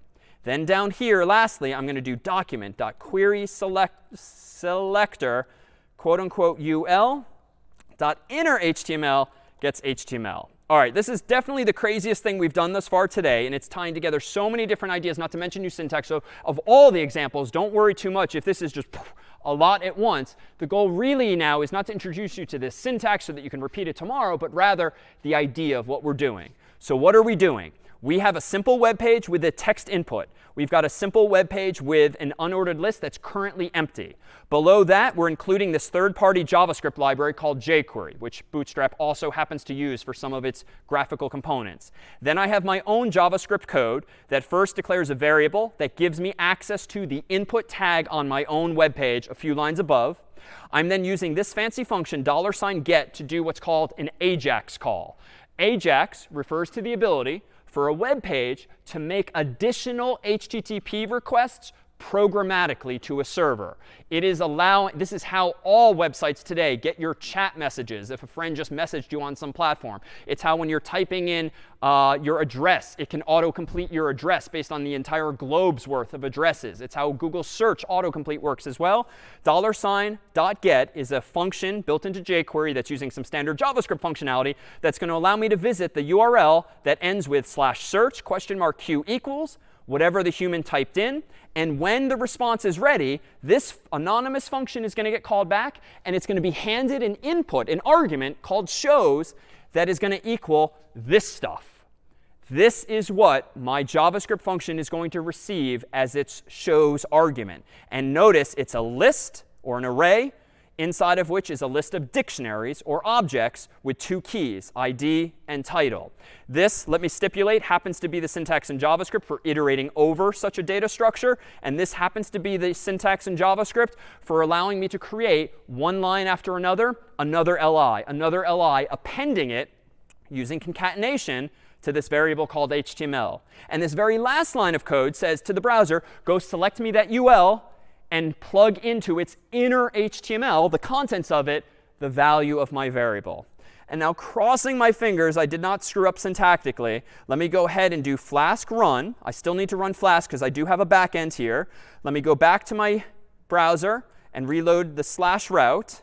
Let me go ahead now and type in damn it. Oh, wait, it was just slow. So notice everything I've typed thus far, or everything I'm seeing thus far, matches the word off. And if I continue this, office, and let it search and let the internet do its thing, now indeed, it's been whittled down to a list of office matches. And notice again, if I go to the Inspect tab, open the network tab under Inspect, let me go ahead and type in office. Notice here that every keystroke I typed triggered O-F-F-I-C-E to be executed, triggered an AJAX call, that is an HTTP call to the server. And notice that if I click on the last one there, scroll down, I will see not only my request and my response, but if I click on the response, I'll indeed see this big JSON array of all of the data. And it's actually rather fortuitous that it was slow, because we were going to end with one demo. For instance, if I was curious to know, being indoors all day, what the weather is like, I might maybe call Brian up on this here telephone.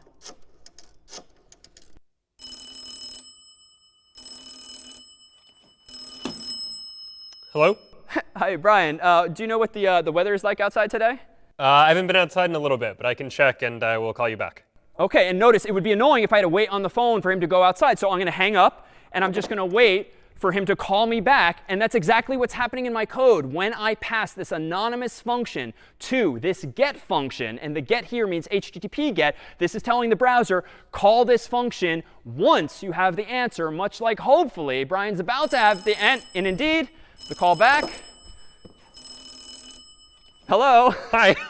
I looked up the weather. It looks like it's going to be a brisk fall day today. Wonderful. Well, thank you so much. And that is it for CS50. We will see you all next time.